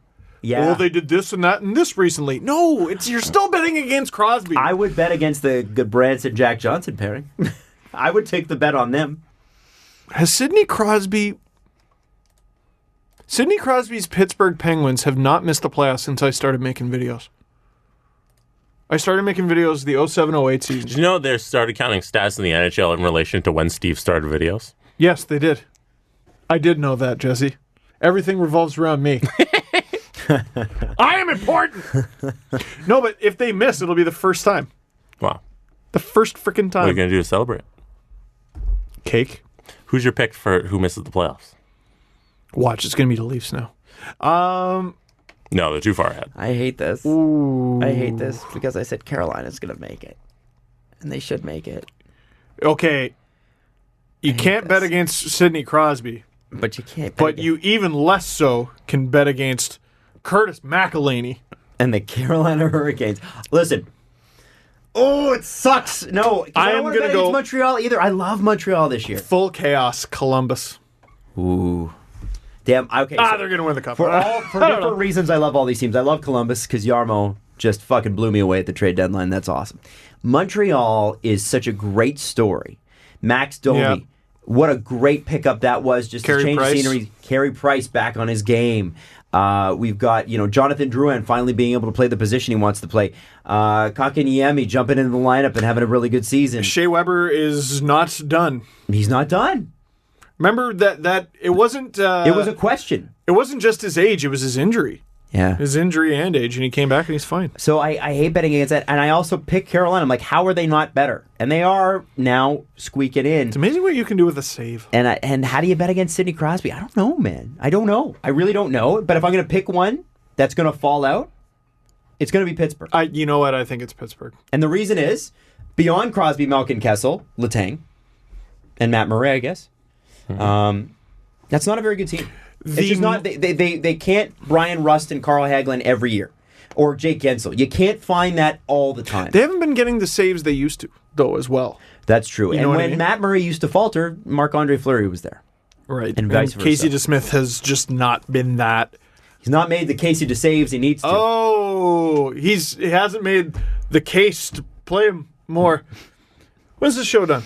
Yeah, I'm going to go with Pittsburgh. Easily the most fun option, though, is Columbus. Oh, yeah. If Columbus misses... I mean, that's got to be your pick, right, Jesse? You've torpedoed a team in the Eastern Conference for the next half decade. No, you literally don't have to worry about it. I'm rooting for Columbus because I like seeing teams go for it. I like that they went for and they tried to get the entire line of the Ottawa Senators. That was kind of cool. That was another thing Friedman was sort of saying, like, it's better for the sport. Yeah, that's what I'm rooting for. Go for it and make it. Yeah, so much and better. it's successful. However, last night there was a slobber knocker between the what a great word. That's a great word. I love it. God bless Jim Ross. A slobber knocker between the Tampa Bay Lightning and the Boston Bruins. And the Boston Bruins came out on top. Tampa loses 12 games this season, and one of them had to be against the Bruins now. I know. Come on. So the Bruins didn't lose in regulation in February, by the way. Really? 11-0-2. Wow. I know. One of their best months in franchise history. They're still the Leafs are still only like 3 points behind. Yeah. Or something like 85-82. Miracle. That's why? Because of OTLs. It's so stupid. Leafs, by the way, everything they've been through this year, they're still only 1 point off their pace from last year. 1 point, and it's literally you switch an OTL with a regulation L. That's it. Where was I going to go with that? Okay, leaving my Leafs jersey at the door and only entering the door as a hockey fan. Sure. When it comes to this seeding thing, we talk about like, oh, it's an injustice that the Leafs have to play the Bruins. It's an injustice for the Leafs. It's an injustice for the Bruins. I'm pretty sure before the Islanders game, Tampa, Boston, Toronto was 1-2-3 in the East. It's bullshit. It's bullshit for all three teams involved. Oh, yeah. We can't say that. We've said that so many times. We can't say it enough. I know. It's ridiculous that you finish third in your entire conference and you're not a home team. It's ridiculous that you're the second place team and you have to play the third place team. You did the second best in your entire conference and you don't get rewarded with anything. It's ridiculous that leaving my Leafs jersey at the door, you're the second place team and you have to play the first place team in the second round, and it's ridiculous as the first place team, you have to play the second place team in the second round. It's ridiculous that Tampa-Boston is the most likely second round in the East. 100%. It's ridiculous. Yeah. Absolutely ridiculous. Tampa, like, to go on they're poised to do what the Capitals did against the Leafs. Went on this murderous run. Murderous. Tore through the NHL, and you're going to run into Boston in the second round and maybe lose. No. stupid. Yeah, you're not rewarding teams for being successful in the regular season. It's almost as though the Leafs losing Dermott and Gardner now is better, so they'll be back for the playoffs, and hopefully they slide to seventh in the conference. And if they fall to a wild card spot and they have to play someone in the Metro, that's so much better. The Islanders. That would be fucking awesome. I don't know if I want that. With Kadri, Gardner, Anderson. Yeah. I'd be scared. Oh, no. Because What, do you want to plplay Boston? Yes. I'd rather play Boston than the Islanders. See, that to me, Let's just miss the playoffs. I would love an Islanders-Leafs series. I hope that's the conference final. Wouldn't that be great? Wouldn't that be the best conference final in the history of the league? Yeah. Like, tell me two teams that need to play each other more in the playoffs this year than the Islanders and Leafs. Oh, and I know there's still some resentment from the last time the Leafs played the Islanders in the playoffs, and won, by the way. And that was against Yashin, right? Like Shane Corson years? That was the Shane Corson Yashin year, but also like Gary Roberts with a pretty clear check from behind. Darcy Tucker taking out Michael Pekka at the knees. And then there was that dumb one. Dirty series. Then there was that dumb series, I think, in the late 70s when the Leafs somehow beat the Islanders in 7 games when they stunk. Was that the Laney McDonald year? Yeah, and that was like the Leafs Stanley Cup of the 70s because we won a series and then slammed in the next round. Yeah, they always show it like it's so inspirational. Yeah, and the Islanders probably could have won the cup that year. That was one of those years that they were probably expected to win the first cup. Columbus could have won the cup last year. It's going to be fun when 14,000 people watch the games in New York because that's all they can fit in that tiny ass arena. How many more people? Everyone goes to the playoffs. Yeah, but they can only fit 14,000 people out there because it's not a real arena. Is it only 14,000? It's only 14,000 something. 14 or 15. In Nassau. 15 maybe. It's 15 in Winnipeg. And also, they're not... it's New York. What was the thing? They're going to play the first round in Nassau and then rounds 2, 3, 4... In Brooklyn. I don't get it. Where when you buy a ticket, you can't see half the rink. Can you imagine buying a ticket to a playoff game you can't see?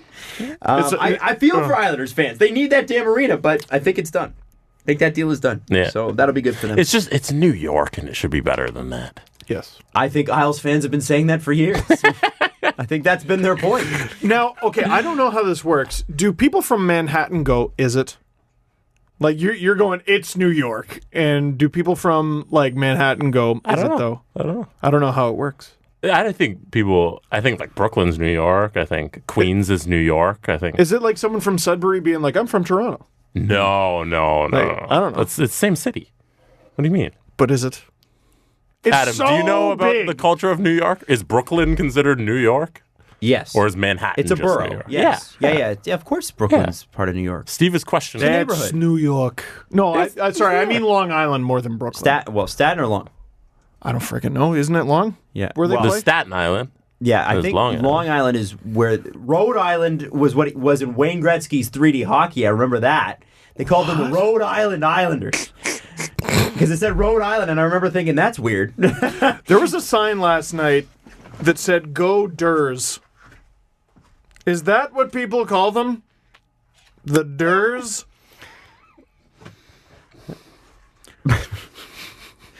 Sean Avery might call them that. He might. What did Jesse call it? The Trey 9-1 Ors? Trey 9... No, you got it. Trade 9 Wonders. Trade 9 Wonders. Trade 9 Wonders. That's better, I think, than the Durs. I would rather call my team the Trey 9 Wonders than the Durs. Berkshire sent me a text. Wonders. Berkshire sent me a text. He goes, check out this thread. And it's the thread that you read. Sick. Yeah, it was posted 10 minutes before I read it. Wow. So that was nice and fresh. Wow. Yeah. That's why I stay on Twitter during the broadcast. Now, also, we're kind of boring.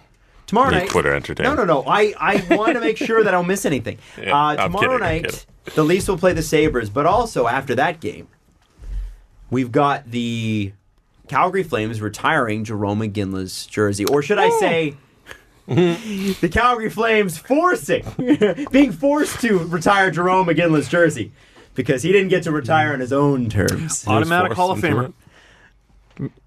Automatic Hall of Famer. Except that. Doesn't that mean that you're a Hall of Famer right out of it, or do you have? No. They have to wait the 3 years, right? Okay. Something dumb what's like the that? magic number in baseball to get into the Hall of Fame? What do you mean?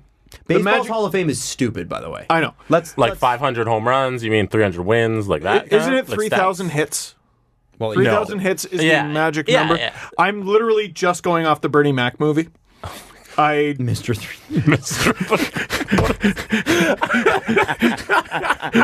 You should be embarrassed. Oh my God. I watched it. And he's got to go back and get one more hit. He's got to get one more hit. You've only got 20. But he's got to play by the rules. As a baseball fan, I am offended.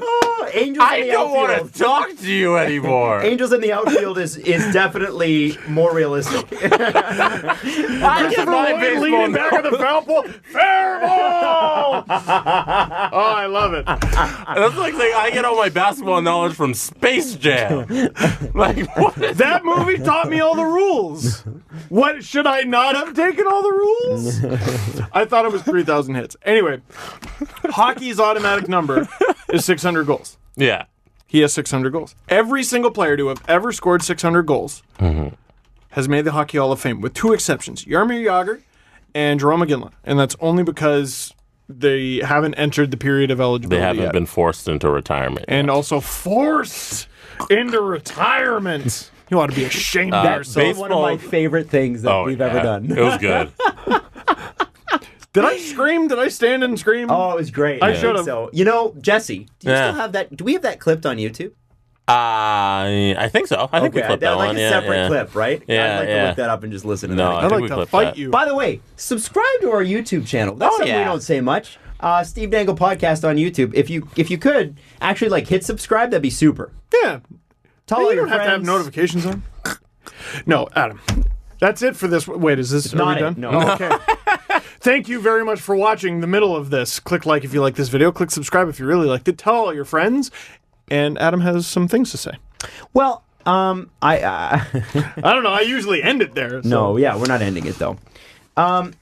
So I guess from here, Jarome Iginla, we've done. FYI, was Iginla forced into retirement is something you can look up on our YouTube channel. That's a video. How long is it? It's a 9-minute clip. The fact that we kept it going for that long. The fact I screamed. You know, just for some context, when you watch this, just know that I texted Jesse, and I did not tell him what we were doing. I just said, "Go with me, and you'll know. You'll know when."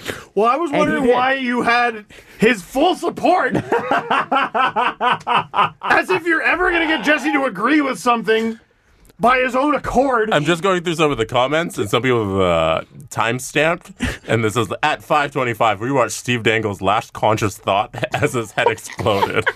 I'm surprised Jesse's still living. Steve almost died there. Adam and Jesse spitting Skip Bayless level hot takes. That's a pretty good video. Man, I don't even remember. So I my must have rage blacked out so hard. argument was that because You're a Jarome shithead? Iginla had not retired when he should have, he and he had waited to see if an NHL team would sign him for an entire season, that he'd had retirement forced on him. Wayne Gretzky rather was than forced into retirement. choosing to. No, Wayne Gretzky chose to retire. Oh, did he? Yeah, he didn't have. Scored he 9 didn't- goals his final year. He Bum. had 52 assists though. He had 62 assists. Oh, there you go. Almost a point-a-game player in the trap era. Or 63, I think. So there you go. Anyway, wow. my point was to be a shithead, but you should watch it because Steve going off was great. I really had to fight you. Jesse gave us a significant amount of homework for the the press conference. The Presser. SDP. The Steve Dangle Press Conference. I'm so excited. Yeah. Do you think I read it and prepared answers? No. But before we Did get not. to that, when you watch Steve freak out on the Jarome Iginla clip, make sure that you're eating a nice Panago pizza. Make sure that you are, because here's the thing: the pizza and that clip will go together well, along with some of Steve's other rants. And what pizza would you pair with your Chuck Fletcher rant, the Minnesota Wild rant? Ooh. Because it was spicy. I was gonna say it's gotta be. It can be whatever pizza you want. Okay. As long it could even just be. It could be the true Canadian. Mm-hmm. It could just be a regular pepperoni pizza. But you gotta have the full little dish of chili flakes, and you just gotta dump that on. It's like You're out of your mind. 4 or 5 of those. You're out of your mind. Yeah, because I was Next level take. You sure were. It's like that video and the cat explosion. What other... and the Iginla video. What, Jesse? The Smart Insider Man clip, one of the classics of our show. If there was a greatest hits CD that somebody who was past their prime in celebrity was selling on, now $69, but for the Steve Dangle podcast. I think we're going to buy that on Amazon. Yeah, you I was should. looking at it the other day. I was like, I should just get this. Yeah, it'll be fun to have. Frame it, put it up in your Oh, office. wait, no, that's a real thing? Now 69. Yeah, they reached now 69. Which is nice. So if our now 69 greatest hits, rants, whatever you want to call them, came out, Smart Insider Man to me is like a gold standard number one. Adam, beside himself, hyperventilating, laughing. It was so good. Mm-hmm. Jesse, also there. Has even Jesse was not a fan. By the great Evan Huber. I just want to throw this out there. What pizza would you pair with something like that? The Smart Insider Man is a cheese pizza. Ooh. It's nondescript, but it's for everyone. It's delicious. It's always going to hit the right spot. It's cheese pizza, which Panago does fantastically. With by the way. organic Italian tomato sauce, I might say. They still have the butter chicken pizza? Sure do.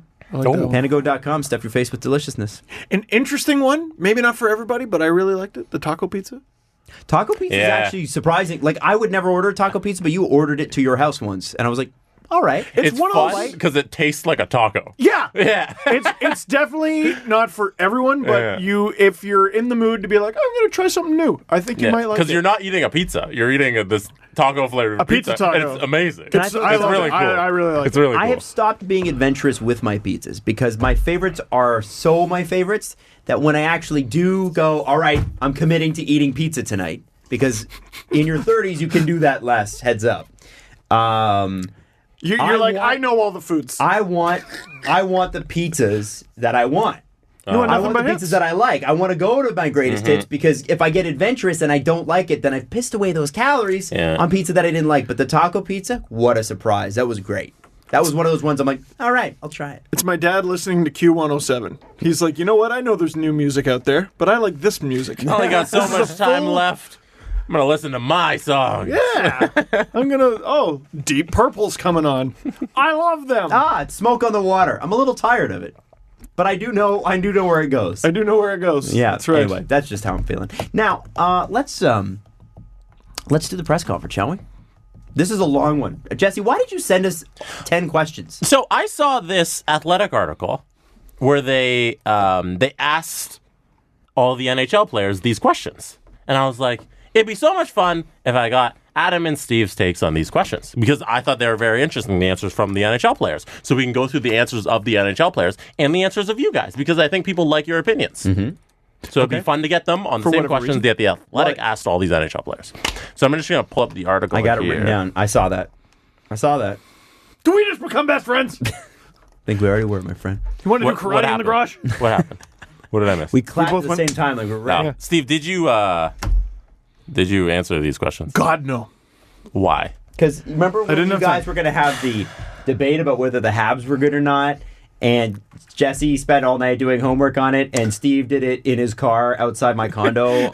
I do remember that. In 2014, I want to say? It was a while 2015, ago. maybe. It was a while ago. I don't know. We've been doing the show a while now. We should retire. Nope. Nope. Not even close to that. Onward and upward. So I was hoping that you would do a little research. I speak English. I'll still answer your questions. But I was hoping you'd look into the questions, because they're not just simple. Like, you got to think. I would like if you thought about it a little bit. Want to bet? What? I think I could do it pretty good. I'm sure you can, but you do it better. Would you not agree? I would agree. I didn't have friggin' time. Let's do it. All right. First question. Who is the best all-around player in the NHL? Oh, shit. That's so hard, man. Oh, my God. Adam, I think you should go first. It is 150% Connor McDavid. Oof. The fact that you take any player off any team, and I include the Penguins in this, only by a little bit. I know that I'm going to offend all of Pittsburgh, and rightfully so. I get that you're going to be mad at me for this. The Edmonton Oilers don't exist without Connor McDavid. Leon Draisaitl doesn't have close to 40 goals. Ty Ratty doesn't make the team. Doesn't have the best preseason in the history of the NHL. Not scored a goal. Not scored a goal. No, that's Toby Reeder. Toby Reeder. Sorry. Tyrod, he hasn't done very well. Okay. Yeah. No way. How could anybody have known? Toby Reeder. Oh my God, the way he played against the Leafs, I'm like, he's freaking back and one tonight. I know he will. Poor guy, he's cursed. Connor McDavid is the best overall player in the NHL. Not only is Connor McDavid the fastest, has one of the best accurate shots with speed, and I think that's a key. A lot of people don't, everything he does is with speed. Is that 100 kilometers per hour? Even Matthews, that hook shot thing that he has is impressive. Connor McDavid does it while going like 100 kilometers an hour. It's ridiculous. That's the next level, right? That's what's amazing. If you can do something at speed the way he does it, and it's funny when we watch it on camera, I just don't think that there's a way to know unless you actually see it. When he makes a move on a goalie, his hands have to be so fast because he's going so fast to fake. A lot of times with super fast players, they just go straight at the net and they can't make a move because their hands aren't fast enough. His goal against the Sens was like he was practicing against a junior B team. Crazy. Yeah. And then so and then he's a good defensive player on a shitty defensive team. Sorry. Shitty just But beyond that, I count overall as part of what you bring off the rink as well. To me, Connor McDavid is captain of the year. If there is a player who is captain of the year, it's Connor McDavid. This guy has been put through the ringer for the last 24 months, almost. In one of the toughest markets in the NHL. One of the toughest markets through no fault of his own. Yeah. Maybe top five. He's a fifth year NHL, fourth year NHL player? Fourth. Leon Draisaitl's a fifth. Has it really been 4 years? Yeah, it has. Because he's a year over Matthews. My God. And this guy has never complained. He's been frustrated. He's been upset. He's been suspended. And by the way, rightfully so, should have been suspended. Yeah. You can argue me with games, but you can't argue me that was an absolutely suspendable bunch of things this week you could argue were in the same stratosphere and didn't get nearly the same attention or punishment. But yes. Sure. But he deserved at least a game for that. Don't argue me on the suspension part. Connor McDavid has not snapped. Show me one other person who wouldn't in that position. One other guy.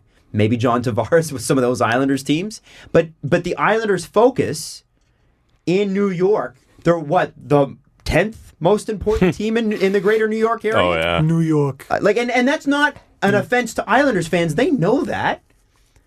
Like the Mets, the Yankees, the Giants, the Jets, the Rangers, even sometimes Jersey when they were winning cups. Yeah. Like the Islanders are not...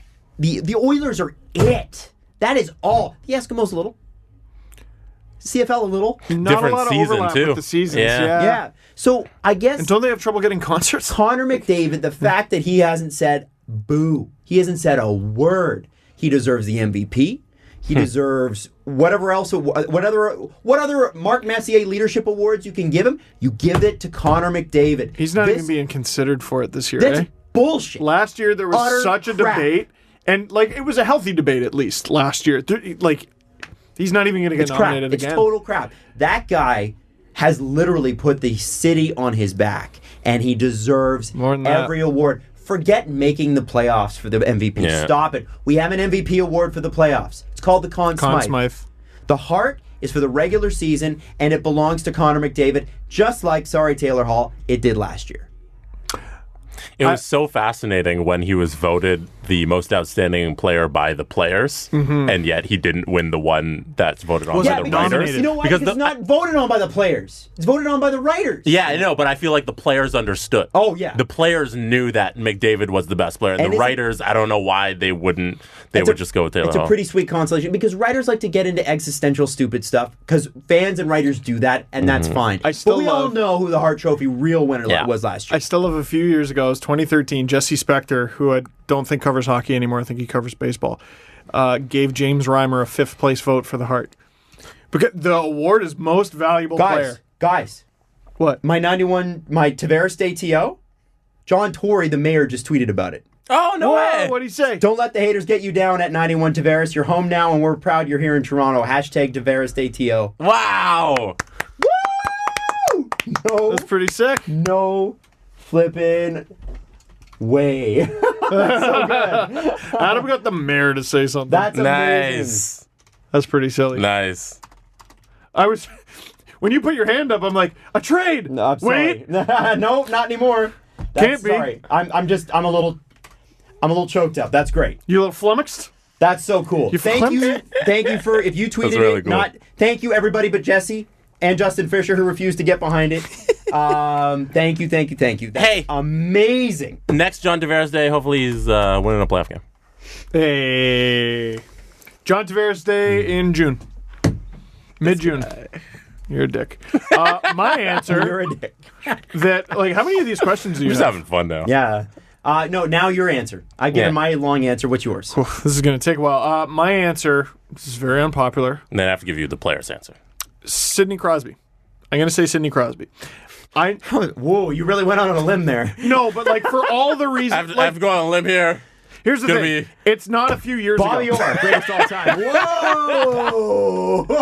I'm going to get roasted for it. Why? Everyone's going to be like, McDavid is obviously the best player in the NHL. That was the argument. Sidney Crosby, we talk about the Hart Trophy. This is an all-around. Crosby wasn't considered last year. He's not going to be considered this year. I don't remember if he was 3 years ago. Do you want me to give you the player's answer? Because it is the best all-around player is Sidney Crosby at 48% of players who voted. Second place was Connor McDavid at 25%. McDavid is the most skilled player, fastest player, maybe the best hands in the NHL. But, and this is totally unfair to Connor McDavid, but with Crosby, it's reps. We see him do it so often. We see him do it in the playoffs. It's the little things. It's the stuff in the corners. It's the body language of his opponents, the complete look of dread of, fuck, we're fucked. We're against Sidney Crosby. The body language of the Sharks defense at Game 1 of the Stanley Cup Final a couple of years ago, hilarious. Malkin's on the ice, and they don't like playing against him. Sidney Crosby, it's the worst part of their day is every time they're on the ice with Sidney Crosby. It's no good. It's bad. He was named the best player in the league by the players. They hate it. They hate playing against this player. They hate playing against Connor McDavid too. But Sidney Crosby puts the fear of God into players around the NHL. He does so many good things at both ends of the ice. He's a leader. Which McDavid, I think you're pumping his tires a little too hard on the leadership yet, or so far. But he'll get there. He'll get there. Crosby was criticized early in his career, remember? Where did I pump his tires too much, man? With the leadership. You're like, oh, he's the best captain in the NHL. Come on. Best captain in the NHL is currently... Crosby never went through a best captain in the NHL is captaining a team that is in a playoff spot right now. Crosby lived with Mario Lemieux in his first season. I'm sorry. I'm just saying. Sidney Crosby never got the rough ride that Connor McDavid's getting. Never. The Penguins did the right thing. They rebuilt. They got Malkin. They got some great draft picks. I agree. They had a 2 firsts and a second. So they got Malkin, Crosby, and Jordan then Marc-Andre Fleury or whatever. Jordan Staal and Marc-Andre Fleury. And then they surrounded him with Mario Lemieux. Mark Recchi. Oh, it's not fair, dude. I am not saying it's fair. How can you make the argument?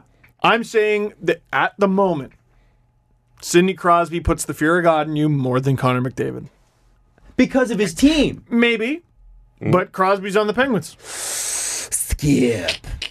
The question is best all-around player and best all-around player Sidney Crosby still. Yeah. 48% of the NHL agrees with Stephen. And these are the players. Who's number 2? Connor McDavid at 25%. Who's number 3? Patrice Bergeron, 11%. I considered him. The 4th place, probably surprising, Alexander Barkov. 4% of players in the NHL said he was the best all-around player. He's so great. It's surprising to me not a single defenseman. Interesting. Did you see, or I guess we're going to get to most overrated. Yeah, we will get there. Let's go. We'll get to this question. Number 2, second question. Only the second question. Game 7 of the Stanley Cup Final. Who do you want starting in goal? Steve, you'll bat lead off this time? As Mike Wilner might say on a broadcast. How would he say it? Batting lead off. Batting leadoff. We have. You're really good at his mic. Yeah. Do a Jays talk. You just gotta. Sort of sounded different. And dismissive of everything. But because I should be answering second. What does Adam have to say? Wow. There's nobody in Toronto that has a tougher job than Wilner on the Jays post-game show. It's one of my favorite sports Toronto things in the history of time. Mike Wilner doing Jays talk. If you are not from Toronto, you must listen to a post-Jays game on the Fan. Listen to Mike Wilner speak to Common Scum. It is the best. You know what? This summer I'm going to call him to his show. I'm going to call him to his show, like just as a fan.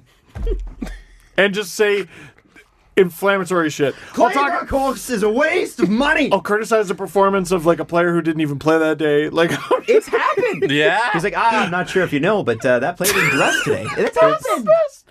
I would love to have Mike Wilner on and go through Mike Wilner's 10 best moments. Maybe we can do that this summer. Be like, Mike, that would be fun. Can we just have a 10 best with you where you just stories? Because he's very smart and has a great memory. Game 7 of the Stanley Cup final. You get one goalie. Who you starting in goal? Okay. Braden Holtby. Wow. The Washington Capitals won the Stanley Cup fair and square. Everyone talks about their size and, combination of skill and everything. The Caps were against the ropes on so many occasions in last year's playoffs. And against Tampa especially. And everyone talks about Tampa crumbled, Tampa this, Tampa that.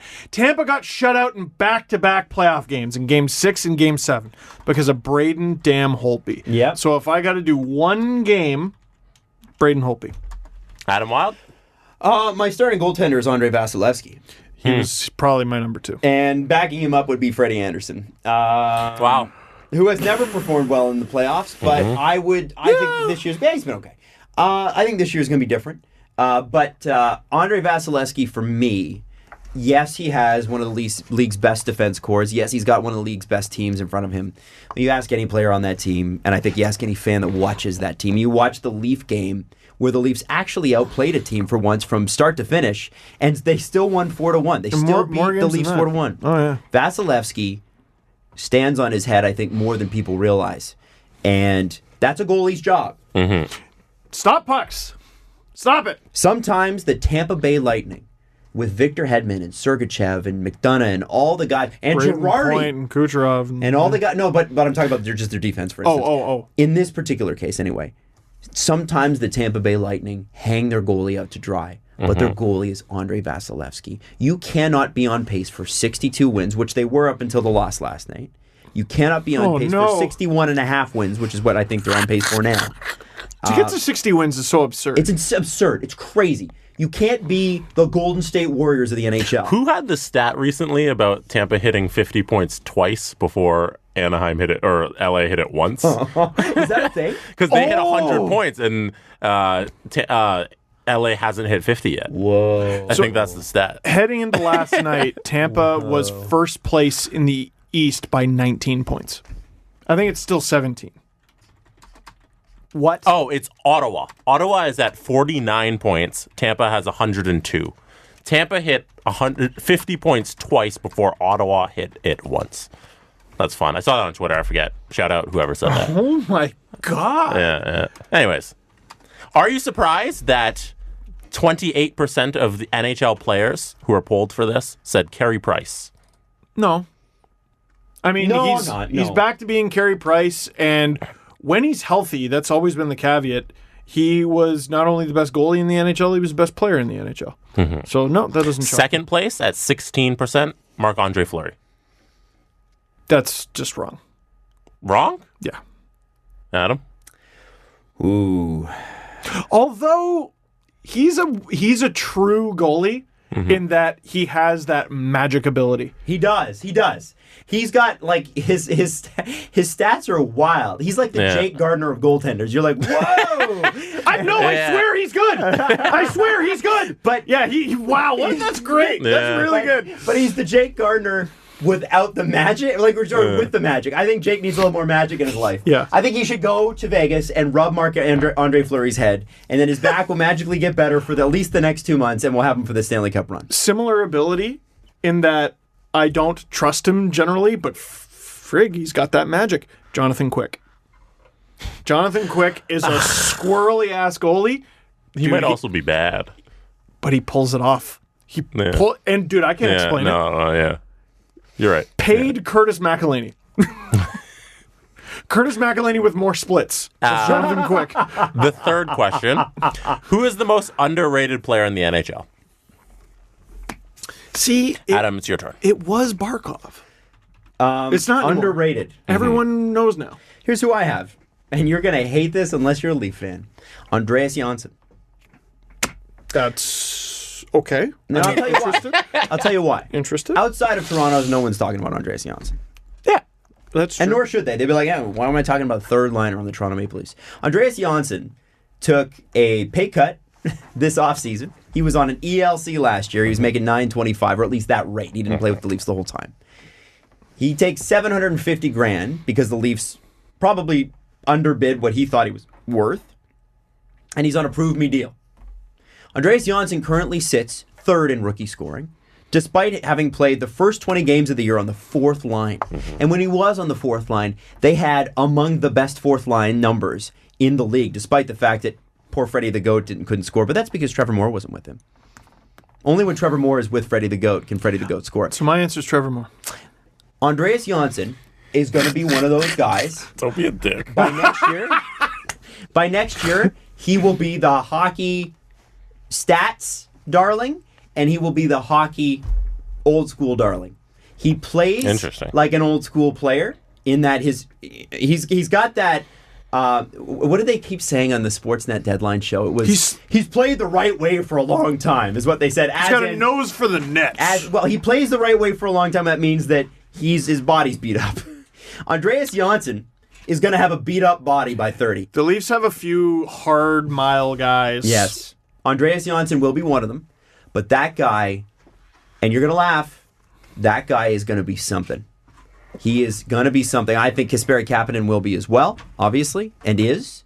But the way Andreas Janssen has played this year, away from the puck, played his way up the lineup, taken advantage of every opportunity he's been given, and Mike Babcock doesn't. To Mike Babcock, a minute on the ice in the NHL is an opportunity, right? Andreas Janssen, who was he playing with at the beginning of the season? I mean, the popcorn. He's a freaking healthy scratch. Playing. He didn't even. He wasn't even making. It's a healthy scratch for the first game of the playoffs last year. Andreas Janssen, to me, is the most underrated NHL player, because if Andreas Janssen, if people knew how good this guy was, and if he'd been given proper opportunities and scoring chances and power play time and all that stuff from the start of the season, Andreas Janssen probably have 30 goals, and if he wasn't injured. He probably have 30 goals already. When Kadri gets back, Janssen should stay on the first power play, and they should put Kadri on the second I agree. I 100%. Also because that will make the second power play unit the basically the third line. And the top power play unit would be basically the first line. So you don't have to mingle as much, right? Or you know how Babcock always plays this bastardized fourth line after the power play. Yeah, I hate it. So yeah, why does he? He used to play like Matthews and Marner, and now it's like no, he does that after the penalty kill. Yeah, but my answer, I don't know if I love this answer. There's a couple guys. Okay. I'll say one, and then I'll say my actual answer. My runner-up, or one of them. I have two oh, God, it's hard. Hey, Adam. I know this is why I should have prepared. Thank you. Listen, I know. Okay. Here's bronze medal. Jesse, tell bronze medal to produce the show. if you want me, I'll answer. Bronze medal, Mark Giordano. Friggin' guy is 35. He should be on the decline. He's the Curtis McElhinney of defenders. He's been bloody brilliant, and he's an enormous reason why Calgary is where they are in the standings this year. He's a guy where I look at the Flames and how they're doing and how well they're doing and all their nice little pieces. The second he takes a step back because of Father Time, they're in trouble. He's such an important part of that team. Thomas Chabot. Silver medal. Oh man, Thomas Chabot's so good. Ottawa won't win. But is he underrated anymore? Is the secret not out no on one him? talks about him. You're right. You're right. No one talks about the guy. Man, you're right. He's so good. He's ridiculous. Tears the Leafs up every time they play him. Smart enough to sign Karlsson so they could play together. And they've surrounded him with Nothing. dick. Nothing. Dylan DeMello's his defense partner. And, like, that's so unfair to both of them. He's such an incredible player. But because not a single damn positive thing has been said about the Ottawa Senators this season, on any other team, even on, like, Vancouver. Like, Vancouver hasn't really had any controversies this year. Nope. So everyone's been like, hey, Pettersson. Shabbat's gotten nothing. I haven't really read much locally. Certainly not much nationally. Thomas Chabot, shit, maybe he should be my gold medalist. My gold medalist is Braden Point. Like, he's in the MVP conversation on a team with other guys in the MVP conversation. He is the same size as Johnny Gaudreau. So you have that little undersized story. I just don't see him as a guy you can underrate. He should be in every single RFA conversation. Well, yeah, over a guy like Mitch Marner. Sorry, Mitch. He's the goal scoring. He's like, if you reverse the goals and assists, he's Mitch Marner. Yeah. And heading into the summer, he should be getting all the $8, $9, $10 million talk that Mitch Marner is getting, and he's just not. Most hockey fans would not be able to pick Braden Point out of a lineup.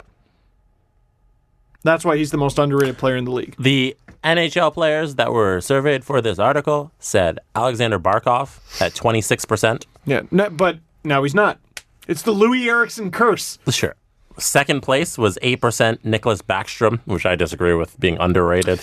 That's an old answer. Yeah. Yeah, like that used to be the case, but... Braden Point tied for second, actually, also at 8%. Okay. Jared Spurgeon, 6%. Mark Giordano at 5%. So two of your guys made the top 5 there. Jared Spurgeon, surprising. That's another thing I saw with this quiz, is when someone got 4%, I'm like, does that mean 2 people answered? Like, I'm trying to figure out how many people were interviewed. They have the numbers. I can read them. Oh, they do? It's 198 players, 100 from the West, 98 from the East. That's more than I thought. Yeah. Okay. So it's quite a fair bit. Neat. Western bias. Most overrated player in the NHL. I saw this one because it was sort of going around. Ooh. Steve, it's your time to bat lead off. I'm not proud of this answer. Oh, Erik Karlsson. Wow. Whoa. Yo, he is... I think he's injured. And listen, I don't think he is injured. He is injured. Maybe that foot doesn't He had a ever groin heal. injury. Well, in the foot. You saw the way who walked around him the other night, and he just couldn't Marchand. even swivel on. Marchand.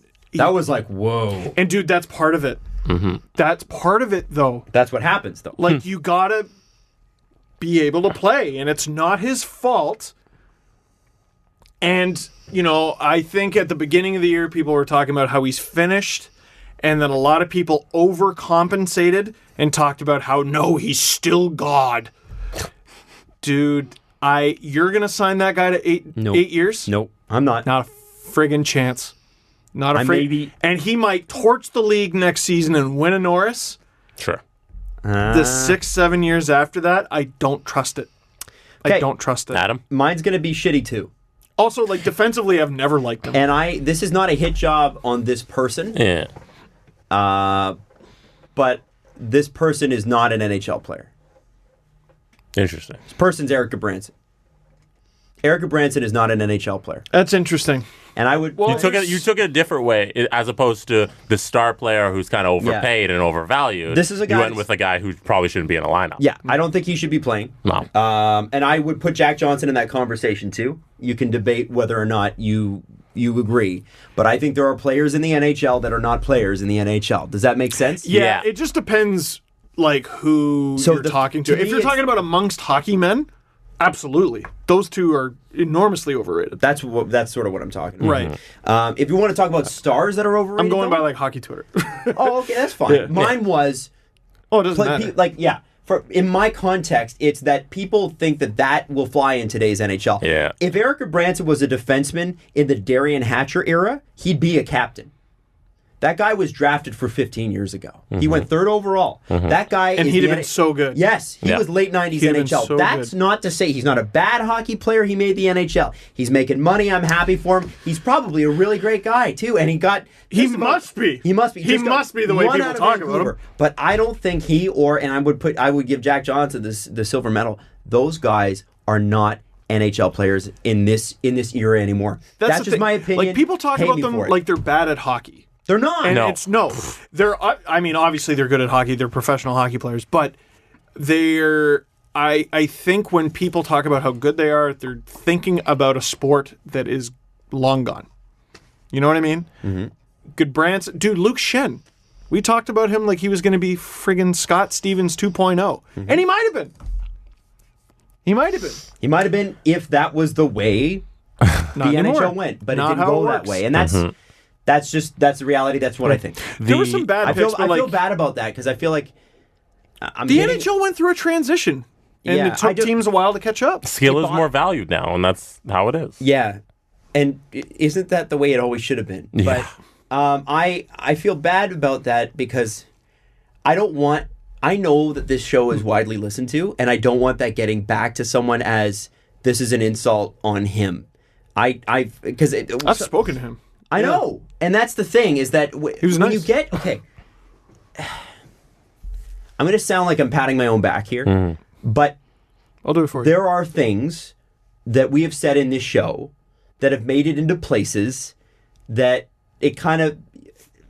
I've had people tell me, and things that you've said, and things that I've said, and I'll tell you after. We talk for like 2 hours a show twice a week. People find out and they're crushed, and that because they're humans. Yeah. And so it's not because I'm just some fucking guy, right?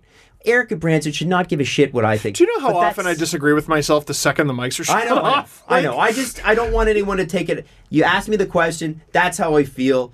I'm sure he's got tons of skill. I just think that people think that he's an NHL player means that he's overrated. I don't think he's an above replacement level player. In fact, I think that Pittsburgh's got players in the system right now who could absolutely provide more value.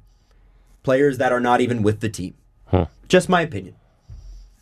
The NHL players voted. Only 63% of players of that 198 actually answered the question. So some of them were like, nah. Yeah, I'm not saying who. They picked 23% PK Subban. Okay. Oh, sorry. Keep going. And then 9% Patrick Laine. 6% Aaron Ekblad. 4% Dion Phaneuf. 4% Erik Karlsson. So Dion Phaneuf is a ridiculous answer. Who thinks he's good? Who has said he's good for the last 5 years? Maybe it's the same logic that I used with Branson. I think players, you know what it is? So these questions are asked after like a morning skate. And they're just getting dressed and, maybe it's the road team. It's probably the road team. It's probably one guy or a few people based in a city, when he comes to the and city, they get these guys coming through town, and they go, Nicholas Backstrom. Like, Backstrom's such an old answer. Yeah. Dion Phaneuf. Like, he's probably been on this list for 5 years running. And it's just because literally. What did you say? You had this. And it's not the fault of the people asking the question. Steve had a theory about when Phaneuf was with the Leafs and playing somewhat well relative to Mike Koska, his defense partner. Yeah. It was interesting that it was interesting at that time too. Alex Ovechkin was taking a lot of shit, and I think that was right around the time that because he started slow. Mike Milbury was like, "You need to be a student of the game." Oh yeah, and he started slow. That was a fun episode on this podcast. And Steve said this before. There's a punchable face factor. It's the I don't like you list. Yeah, it is the I don't like you list. It's the I don't like the way your face looks. Those are all guys who rub people the wrong way when they play. Subban gets in everyone's kitchen. Laine underratedly gets in everyone's kitchen. Ekblad there's an underrated rivalry between the Habs and Panthers. Mm-hmm. Those teams hate each other, and Ekblad's right at the center of it. And Phaneuf, nobody in the National Hockey League who isn't his teammate appears to like this human being. And I think it might be his face. Yeah, it might be his face. All of his teammates love him. And then he moves on, and then everybody hates him. Might be his face. The fifth question, which coach, aside from your own, would you most want to play for? Now, you guys don't play in the NHL. So, other than Babs. Sure. Because Babs would be my number one choice, even though he'd probably drive me up a wall, I would still want to play for him. The question was in the NHL? If you're a player. Which coach, aside from your own, so don't pick Babcock because in this fictional world, you're a Leafs player, would you most want to play for? Joel Quenneville. And I know he's not coaching right now, but that's who I want to play for. All right. He's won. He looks like a blast to coach for. He looks like he has a sense of humor. I know he'll stick up for me. And when he does get mad at me because I screwed up, I know he won't be mad. He'll just be disappointed, which is more devastating, but it works better. And how don't you respect the mustache? He would remind me just because of the mustache of Pat Quinn. And he used to be a Leaf. I got to go with Joel Quenneville. Adam? I'm going to say, I was going to say Joel Quenneville as well. Really? I have him written down. I mean, you can. That's interesting. Joel Quenneville for all the reasons Steve mentioned. Isn't that amazing? He's not employed. A silver medal to Barry Trotz. Yes. That's a good one. And I remember going into the playoffs last year with the Capitals, and there was that article that came out that said, it was Kipper. If the Caps don't get past the second round, Trotz is fired. And he ended up leaving anyway. But I remember thinking, this guy has taken this team to the second round how many years in a row? They just happen to keep running into the Penguins.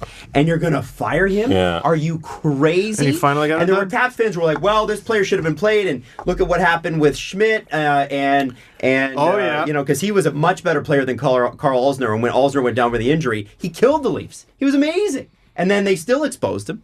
I think Barry Trotz, and you look at what he's done with the Islanders this year. Now, I think there's a bit of a PDO thing going on with the Islanders. Robin Lehner's got his life sorted out as well, which is awesome. When you have a good goaltender, you're in. I don't want to begrudge the Islanders' success this year. They've earned it. Good for them. I'm not sure that they're this dominant, but I don't think they're not a playoff team. I think Barry Trotz is playing the Islanders like a fiddle. Yes, he's getting the best out of his players. But he's getting the best out of his players by understanding the theme of the season. And the theme of the season is your star left. Fuck him. Fuck him. Yeah. Like everyone, he goes up to Filppula. Everyone thinks your contract's a joke. He goes up to Martin. You're a castaway. The Leafs, you're a cap dump. Yeah. Komarov, everyone's laughing at your contract. Barzal, Lee, Nelson, all of you were abandoned. Greiss, everyone thought your last season was a joke. He was one of the worst goalies in the National Hockey League. Robin Lehner, you were the wrong bet. He's playing that team like a fiddle. They are the land of misfit toys. Yes. The island of misfit toys. And they're friggin', and he's just doing it. Doing a lot of what Mike Babcock first did when he got here with the bad team. A little bit. The 1 year of the bad team, where they were still historically good for a 30th place team. Yeah. And it shows the character of the Islanders too. Like absolutely, you got to be able to listen to that coach, and not everyone's receptive to that. They've responded, and good for them. Yeah. My issue with Babcock this year is I don't think he has got the best out of some of his players. I think they're a little sick of him. Well, weren't they sick of him last season? At the end, remember the whole controversy with Matthews? Dude, it's crazy that Joel Quenneville doesn't have a job right now. All coaches have a shelf life, I think, even the best ones. Well, you look at Brian Burke. Every 4 or 5 years, Brian Burke moved on. Yeah. Burke or Tortorella? Burke. Oh, Burke. And also Tortorella. And Torts. Guy Boucher. Somebody said to me today, it's like, this is the Guy Boucher thing. Make the conference finals and miss the playoffs the next 2 years. That is the Guy Boucher coaching. Literally. Then get fired. How crazy is that? Yeah. I mean, can you imagine Guy Boucher with Steven Stamkos on his team not making the playoffs, and yet they didn't? That's why, like, an 8-year contract or whatever Babcock was offered, like, I get that that's what they had to pay to get him. But, like, coaches don't last 8 years. It's really rare. It's really, really rare. Trotz in Nashville, not even Washington. Didn't even last that long in Washington. Quenneville in Chicago. Who else? It doesn't happen very often. No, it doesn't. It's pretty rare. I'm just saying. Pretty special. Yeah. How many more are there? We are at 5 of 12. Oh, and what was the answer? So the NHL players went with John Cooper and Gerard Gallant, tied at 23%. Gerard Gallant is the similar play like a fiddle guy, yeah. The next question is, which coach, aside from your own, would you not want to play for? So the reverse. I know my answer. Adam, you're going first. I think I know mine, too. No, go, Steve. Go. Yeah? Go, Steve. All right. Unless you want me to. Do you want me to? Yeah, go. Tortorella. You go. Yeah. Tortorella, he's full of shit. I don't think he's genuine. Yeah. I don't think castigating players in front of reporters is good. I don't think a guy who approaches other teams' dressing rooms is good. I don't think a guy who goes on TV and says I've changed and then doesn't change is good. I don't think doing what he did to Anthony Duclair is good. Torts is not. He's a negative motivator, and there's studies done on this. There are bosses that you are afraid of, and there's bosses that you are inspired by. And what they have found with productivity with people is that the bosses you're afraid of, you'll try to hit the mark they set for you, but you will not go above it. Right. Bosses you're inspired by, and they're a rare few, are the ones that you go and work till 8 o'clock at night for, the ones that you go and perform more than you're expected to and do better quality work because you're inspired by them. I think John Tortorella, from everything, from the players, Columbus was in first place last year, and they won, 16 games in a row or whatever it was? It was bonkers. And they had to have a meeting with him to chill out. I know. John Tortorella is you cannot argue with the success he's had, but I would argue, not that maybe Todd Richards would have had more success, I would argue that the teams he was on could have had the same success if they'd had a different coach. I don't know if this makes sense. Look at the Canucks. Look what he did with the Canucks. I know. Nothing. Well, and what's funny is, we had Kevin Bieksa on Ice Surfing on the trade deadline. He was good, by the way. Really good. He's fantastic. And he loved him. Like, everyone who plays for him seemed to love him. I feel like he'd be a good coach to have as a player and a bad coach to have as a GM. Does that make any sense? Mm-hmm. I don't know if it does. I know my answer, and it's so my answer that I forget the guy's name. Willie Desjardins. So the other day, he got screamed at. I do feel bad for him, though. Sorry. He got screamed at by one of his players. I don't even remember who it was. Was it Jonathan Quick? He got screamed at. They do not respect this coach. Now, here's the thing. Randy Carlyle he's become a bit of a joke in the league. Yep. But you mean future Sens coach Randy Carlyle? Oh, yeah. Oh, that'd be amazing. It's going to happen. Sorry, anyway. It's going to happen. Man, he can't get the most out of a good team. Anyway, at least he's won. Yep. Mike Babcock seems to drive people nuts. At least he's won, and at several levels. Mm-hmm. Willie Desjardins comes in. Who are you? Like, especially a team like the Kings that have won. I'm Jonathan Quick. Like, doesn't he have a Conn Smythe? Yeah. At least one? 2 cups, too. Who are you? I'm not listening to you. Well, and your mustache, it's not nearly as full as Quenville's. I think of all the coaches that seem like pricks. And like what? Pricks. What? Pricks. Nah. Pricks. There you go. There's the hour-long loop. In the era. Prick era. I think of all the coaches that seem like pricks. And at least they get something out of their guys. Like, Willie Desjardins is the ultimate interim coach, placeholder. And especially if I'm a Stanley Cup champ, I know it's disrespectful. It's a little disrespectful. I know it's a little disrespectful. Imagine how the players talk about him. Yeah. I would love. I want that Uber video. I want the LA Kings Uber video. Can I just throw this at you though, just for a quick moment? Okay. Has Willie Desjardins not been handed two of the worst rosters in recent NHL memory? Didn't have to take it. Oh, Steven, come on. Didn't have to take it, and he could have made it better. And he could have made it better. You would take it right now. If the Kings called you and said, Steve, you want to coach? You'd be like, yeah, I'll make $1 million for a season. What the hell? Fire me at the end of it. It's $1 million. Cool. Come on. Well, maybe he'll... And now if you're the Carolina Hurricanes, it's $20. And maybe a free Coke. Win some games. Pepsi. Hey, listen. You're the goalie. Stop some pucks. You're the coach. Get the most out of the team. Has he gotten the most out of the Kings? No. I don't think so. I mean, maybe. This could be their limit, yeah. Maybe. Hey, they made the playoffs last year. 30% of NHL players. I can't continue. I got to go to the bathroom. Oh, okay. Yeah. Go the Why don't we pause? I'm sorry. So the answer amongst the players was 30% John Tortorella. I don't think that surprises anyone. They don't want to play for him. They don't want to play for him. 30%. By the way, I want to shout out Andrew Walker right now, who, instead of paying attention to his afternoon show in Vancouver, where he's on the air right now, he's texting me about how embarrassing I am about the Tavares hashtag. Thank you, Andrew Walker, for being on the correct side of history. Let's reward people when they do things, not when they feel bad and get booed. Sometimes it's cool to support your friends when they're down. No, Adam. Shit on everything. You know the two grumpy Muppets who just sit on the balcony? Andrew's both of them. He's both. I said, when was the last time your mayor talked about it? The riots? About hockey. Wow. That's a really good comeback. For Halloween, does he go as an optimistic person?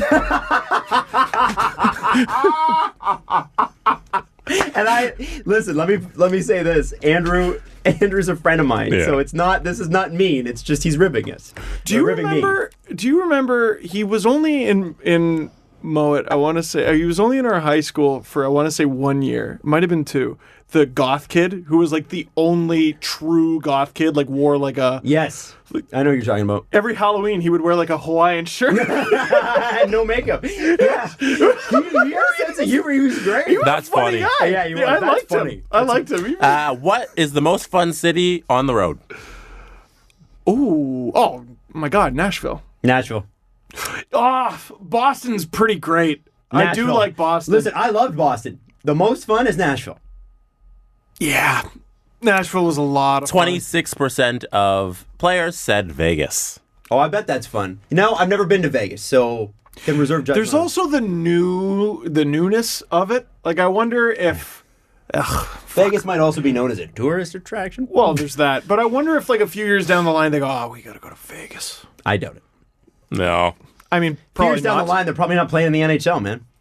Whoa. Enjoy. No, well... What? The way careers go. Oh, you mean players? Yeah. I was like, what? They're very successful. I know. What are you talking about? Vegas and people in their early 20s go together like ham and cheese, man. It's like those two, they're stuck together forever. And most players aren't going to last more than about 5 years in the NHL. Fair. Okay. Worst city to visit on the road? Cleveland. No, they're not an NHL team. Okay, that's the worst city. That was the worst time I had in a city. I'm sorry. Sorry, Cleveland. That's the worst time. Nobody asked you to dump on Cleveland for no reason. Yeah, you asked me the worst city I visited on the road. That was the one. All right, Adam's answer is Cleveland. So Columbus, then. No, actually, I like Columbus when I went.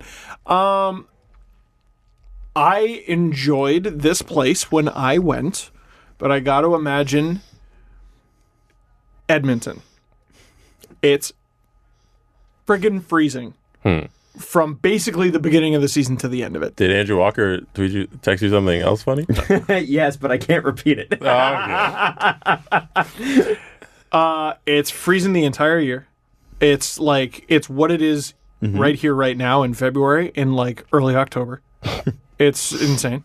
Yeah. What city did you pick? Edmonton. Oh, poor Edmonton. Well, and also you had fun in Edmonton. I did have fun in Edmonton. You call it the can new have fun Dubai. anywhere. Yes. You can have fun anywhere. Well, and also I got the VIP treatment from OilersNation.com. But what year was this? Oh God, 2013. Yeah. I wasn't at Sportsnet yet. Oh wow. James Reimer got a shutout that night against the Oilers and Richard Bachman, who was in net for them, because the rebuild goes on and on and on and on and on. Sorry, Richard Oilers fans. Bachman. Oh, I know. Oh my God. On and on. What a And I think that was name. Sam Gagner 1.0. Wow. Anyway, players don't want to sign there to play there permanently. I got to imagine part of that has to do with they're on another team, they become a free agent, and they think of Edmonton as an option, and they go, ugh, but I don't even like visiting there. Toronto's got like this hub area of downtown where sort of everything is happening, and most cities have that one area where everything's happening. And even though Ottawa's sort of Ottawa's spread out and sort of a mess too, but they got that one. They got the market, and that's a really fun Market's area. awesome. Love the market. Edmonton is so. Nothing is more spread out than Edmonton. What is supposed to be the main area, and the West Edmonton Mall is over on the other there. side of the city. Yeah, Like Torontonians talk about the Toronto Zoo as like, why the dude? I grew up near the zoo, and it's barely in Toronto, and that's just sort of that's how Edmonton's built, the whole city. So I'm gonna go with probably Edmonton. Adam. So I can't say Cleveland, huh? We're NHL city. You can say Columbus. I mean, I haven't been to all the NHL cities. Right? Oh man. And dude, I've been to more, I liked Edmonton. I've been to more baseball stadiums than I've been to hockey arenas, which is weird to say. Not me. The worst one? It's hard because I really haven't had a bad experience hockey-wise. Me neither. I loved Edmonton. And that was the old arena, too. Man, I honestly don't have an answer. I haven't been to enough arenas. I haven't. Well, guess. I haven't even been to Pittsburgh. Like I haven't seen a Penguins game. Yeah, like but I've seen Nashville. I've seen Boston. I've seen Toronto. Obviously, I've seen Calgary. I didn't go to an Oilers game when I was out there. But guess. Yes, like, I'm extrapolating on my Edmonton experience. As a player, where do you think it'd be the worst to travel on the road? The worst to travel on the road? Yeah. Fuck. Maybe. I mean, God. Like. Okay, I'll tell you what factored into. Like I'm Mr. Opinion normally, but I don't. Here, I'll just give you the answer. It's got to be a place where you can get a quick drink and a bite to eat, and then get to the airport nice and easy. NHL players said 38% Winnipeg. Really? 15%. So I haven't been to Winnipeg. I've only 15% Buffalo. Well, they've got slow Wi-Fi there. That's Winnipeg. Oh, that's Winnipeg. Damn it. Damn it. Buffalo? It's such a great city to club in, though. It is. That's an old inside joke. Mad Those who've been around for a while. Best fans. Man. Last night in the NHL, it was the Islanders. Last night. I'll give it to them, for sure. I bet Nashville gets hammered on this list because fans are annoyed by them. They didn't make the top 5. No, it's players. Isn't this a players? It's player poll. Player poll. And so players didn't put Nashville in the top 5. They're out of their Didn't make fucking the top mind. That's 5. how I know Nashville fans annoy Oh, sorry. players, which They're means third. they're doing their job. No, they're third. My bad. Oh, okay. My bad. Third. I'm going to say my answer is Nashville.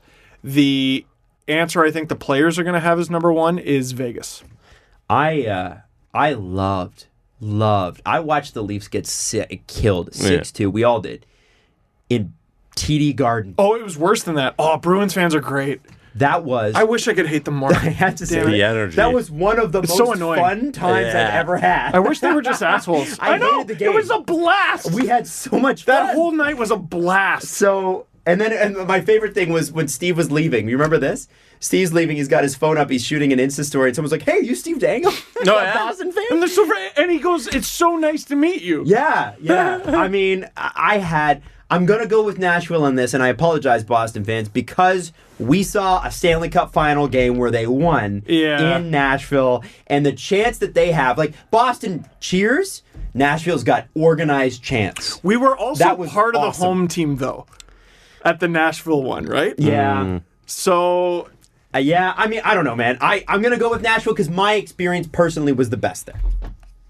This is one of the... Oh, no, never mind. I do love Boston. So, you're right. The players voted 28% the Golden Knights. As number 1. Vegas, yeah. I told you, it's a honeymoon. They're in love. Second, the Canadians. Montreal. I could see 18%. that. And then third was the Predators. 11%. Okay. Worst fans. Now, this was one of the highest consensus of any of the questions asked. Worst fans in the league. Okay, the answer has to be Florida. They don't go. You nailed it. Yeah. Did I? Yeah. Okay, I they said Florida don't too. go. I said Panthers. Panthers for sure. All right. Okay, wow. Like, the Islanders fan base might be small, but they're rabid. Yeah. I'm curious to know if the Leafs made the list, because they're quiet, right? No. They're not quiet anymore, though. They didn't make the list. Not as much. No. Florida, I want to see who else is on the list. Florida. Is Ottawa on the list? Nope. Interesting. It's Panthers, Coyotes, 18%. So Panthers were at 48%. So this is by attendance. Kind of. Pretty much. Who's Coyotes, 18%. Third, the Hurricanes, 12%. Then the Flyers, 6%, which is strange. No. Because they're just annoying. There it is. That's not strange at all. I can tell you exactly why, yeah. And then fifth place was Islanders, but that's 3%. So there could be a whole bunch of teams at like 3 and 2%. So that doesn't count. I imagine being the visiting team in Long Island is awful. Now, the last two questions or Brooklyn should be obvious answers. But one of them, the players kind of went into a weird direction. Should the NHL's current playoff format be changed? Yes. I think everyone would say yes. Yes. 60% of players said yes. 40% said no. Okay, so then it should be changed. Yeah, I know. I hate that the players have so little influence. The majority of players want to hate change that too. And just make it. And what's funny, so a few people reminded me of this. It used to be the 3 division leaders were 1, 2, 3. Yeah. Mm-hmm. But since there's only 2 divisions now, so I'm saying keep all that. But it's 1 through 8. Are you? I'm surprised that it was so low. No, let's see. That it was only 60% that wanted to change. I'd be curious to know who was interviewed.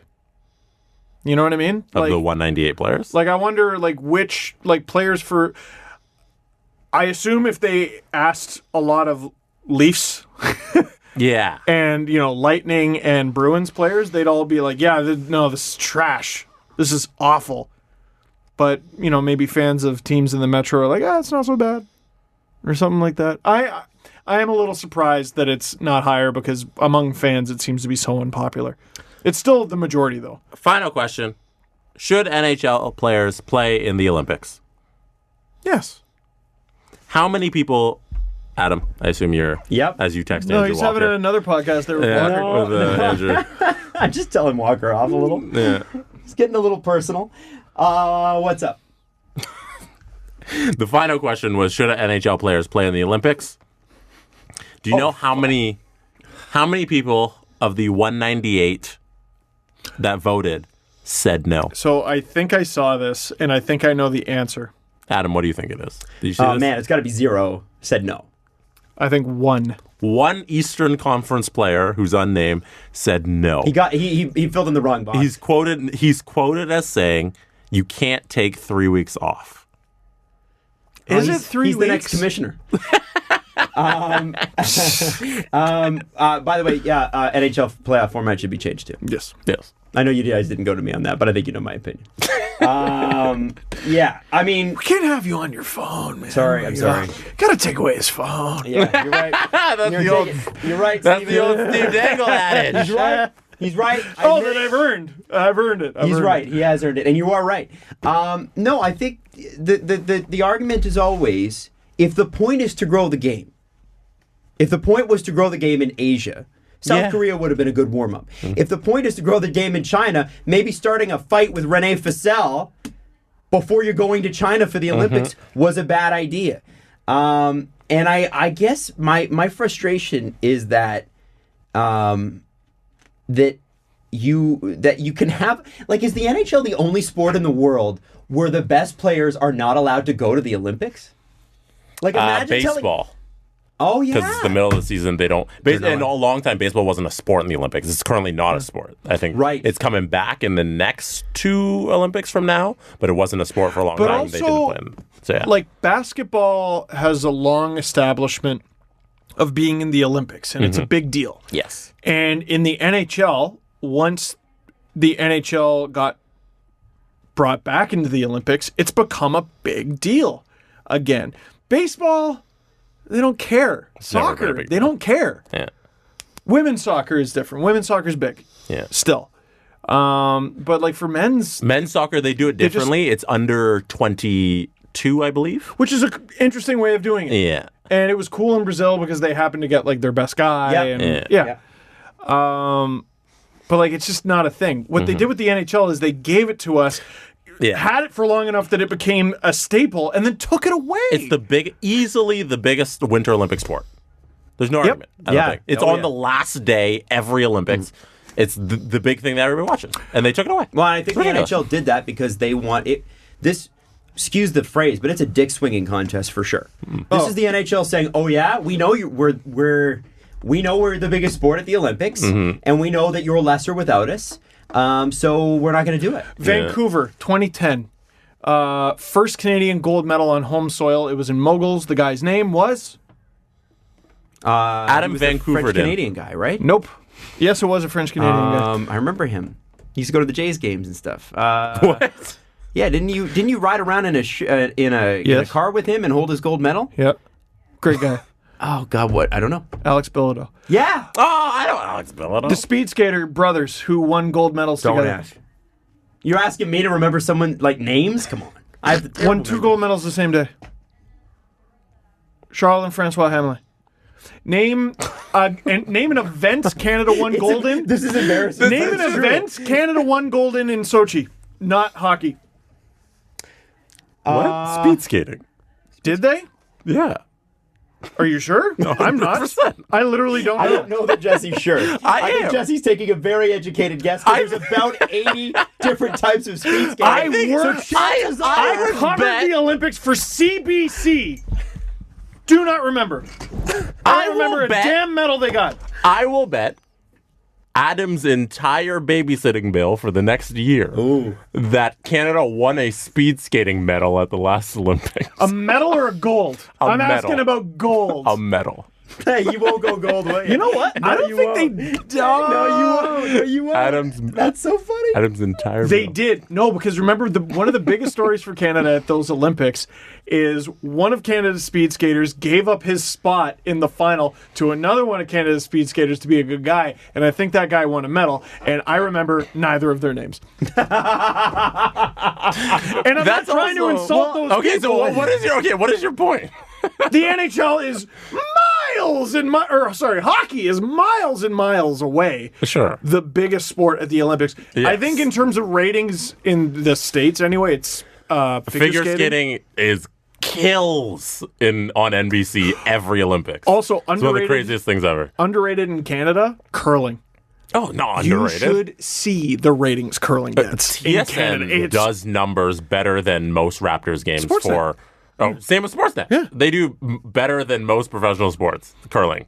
They get what is it? What's the biggest one, the Brier or the Scotties? Scotties. They get over like 1 million Tournament people. of Hearts. Yeah, it's crazy. And it's funny. As a kid, I thought it was the most boring thing. And the older I get, I'm like, curling's great. We used to get bumped. Tim and Sid used to get bumped for curling because curling would do better ratings. Because curling outrates Raptors games, doesn't it? Yeah. Because Saskatchewan shuts off and watches it. Yeah, oh man. Saskatchewan shuts off. No more Saskatchewan. Don't call them because curling's on. If there's ever a war, cancel curling. Otherwise, we've lost Saskatchewan. Oh, damn it, we've lost Saskatchewan. Retreat. Like, seriously. The North Koreans invade, they just have curling on their tanks. Yeah, on a big screen. Anyways, I think on that note, that's all the questions. We're done. And I'm not trying to insult the other events. Have we ever done this 3-hour podcast? Is it 3? No. It's about 2:45. My wife's gonna be there. Let's keep going. No, let's not. No, I'm done. I'm getting lit up on Twitter. You got a text from Andrew Walker. I got a text from my mom. Good LFR, Steven. Dad and I watched it. That's real nice, isn't it? And she sent me a picture of me and my dad and sister, and I'm wearing Leafs pajamas. Hold on, I have to tweet something. Oh, if you want the book that doesn't come out till March 19th, call up your local store. It might be there. Apparently, I'm getting messages from people that it might be there. What, Adam? What now? I'm just laughing because the book rollout's been amazing. It's like, we're going to do this big event. And it's been out for like a month and a half now. Everybody has it. How does that happen? I don't know. And I feel bad for people who pre-ordered it and they're like, come on. Why do you feel bad? Well, they got it. No. The people who got it are great. They got it. And I thought hope they everybody that enjoy pre-ordered it. got it already. I don't think so. Oh, that sucks. And dude, I have no control you wouldn't over have that. any control over that. I'm not saying that, but I just... And my cousin sent me a picture like it's on shelves. it doesn't come out for 18 days. It's like a Kanye album that leaked. It's great. Yeah. For hockey. I'm that little clip of Kanye going crazy with a choir in the middle of a garden. Yeah. Right now. So call your local store. Ask if they've got it. They might have it. If you want it. Otherwise, don't. If you don't want it, for heaven's sake, don't. Why would you? We should cut this off. We should. Is this the longest episode we've done? I think this is it. Somebody will tell us if it is. This is going to upload never. This is going to take forever. It might be a couple hours. You won't know that because you'll just get it when you get it. Yeah. So it doesn't really matter. But it doesn't matter. Follow the guys on Twitter at Steve_Dangle, at Adam WYLDE, and at Jesse Blake. The Steve Dangle Podcast. Brought to you by Panago Pizza. Order at panago.com and stuff your face with deliciousness.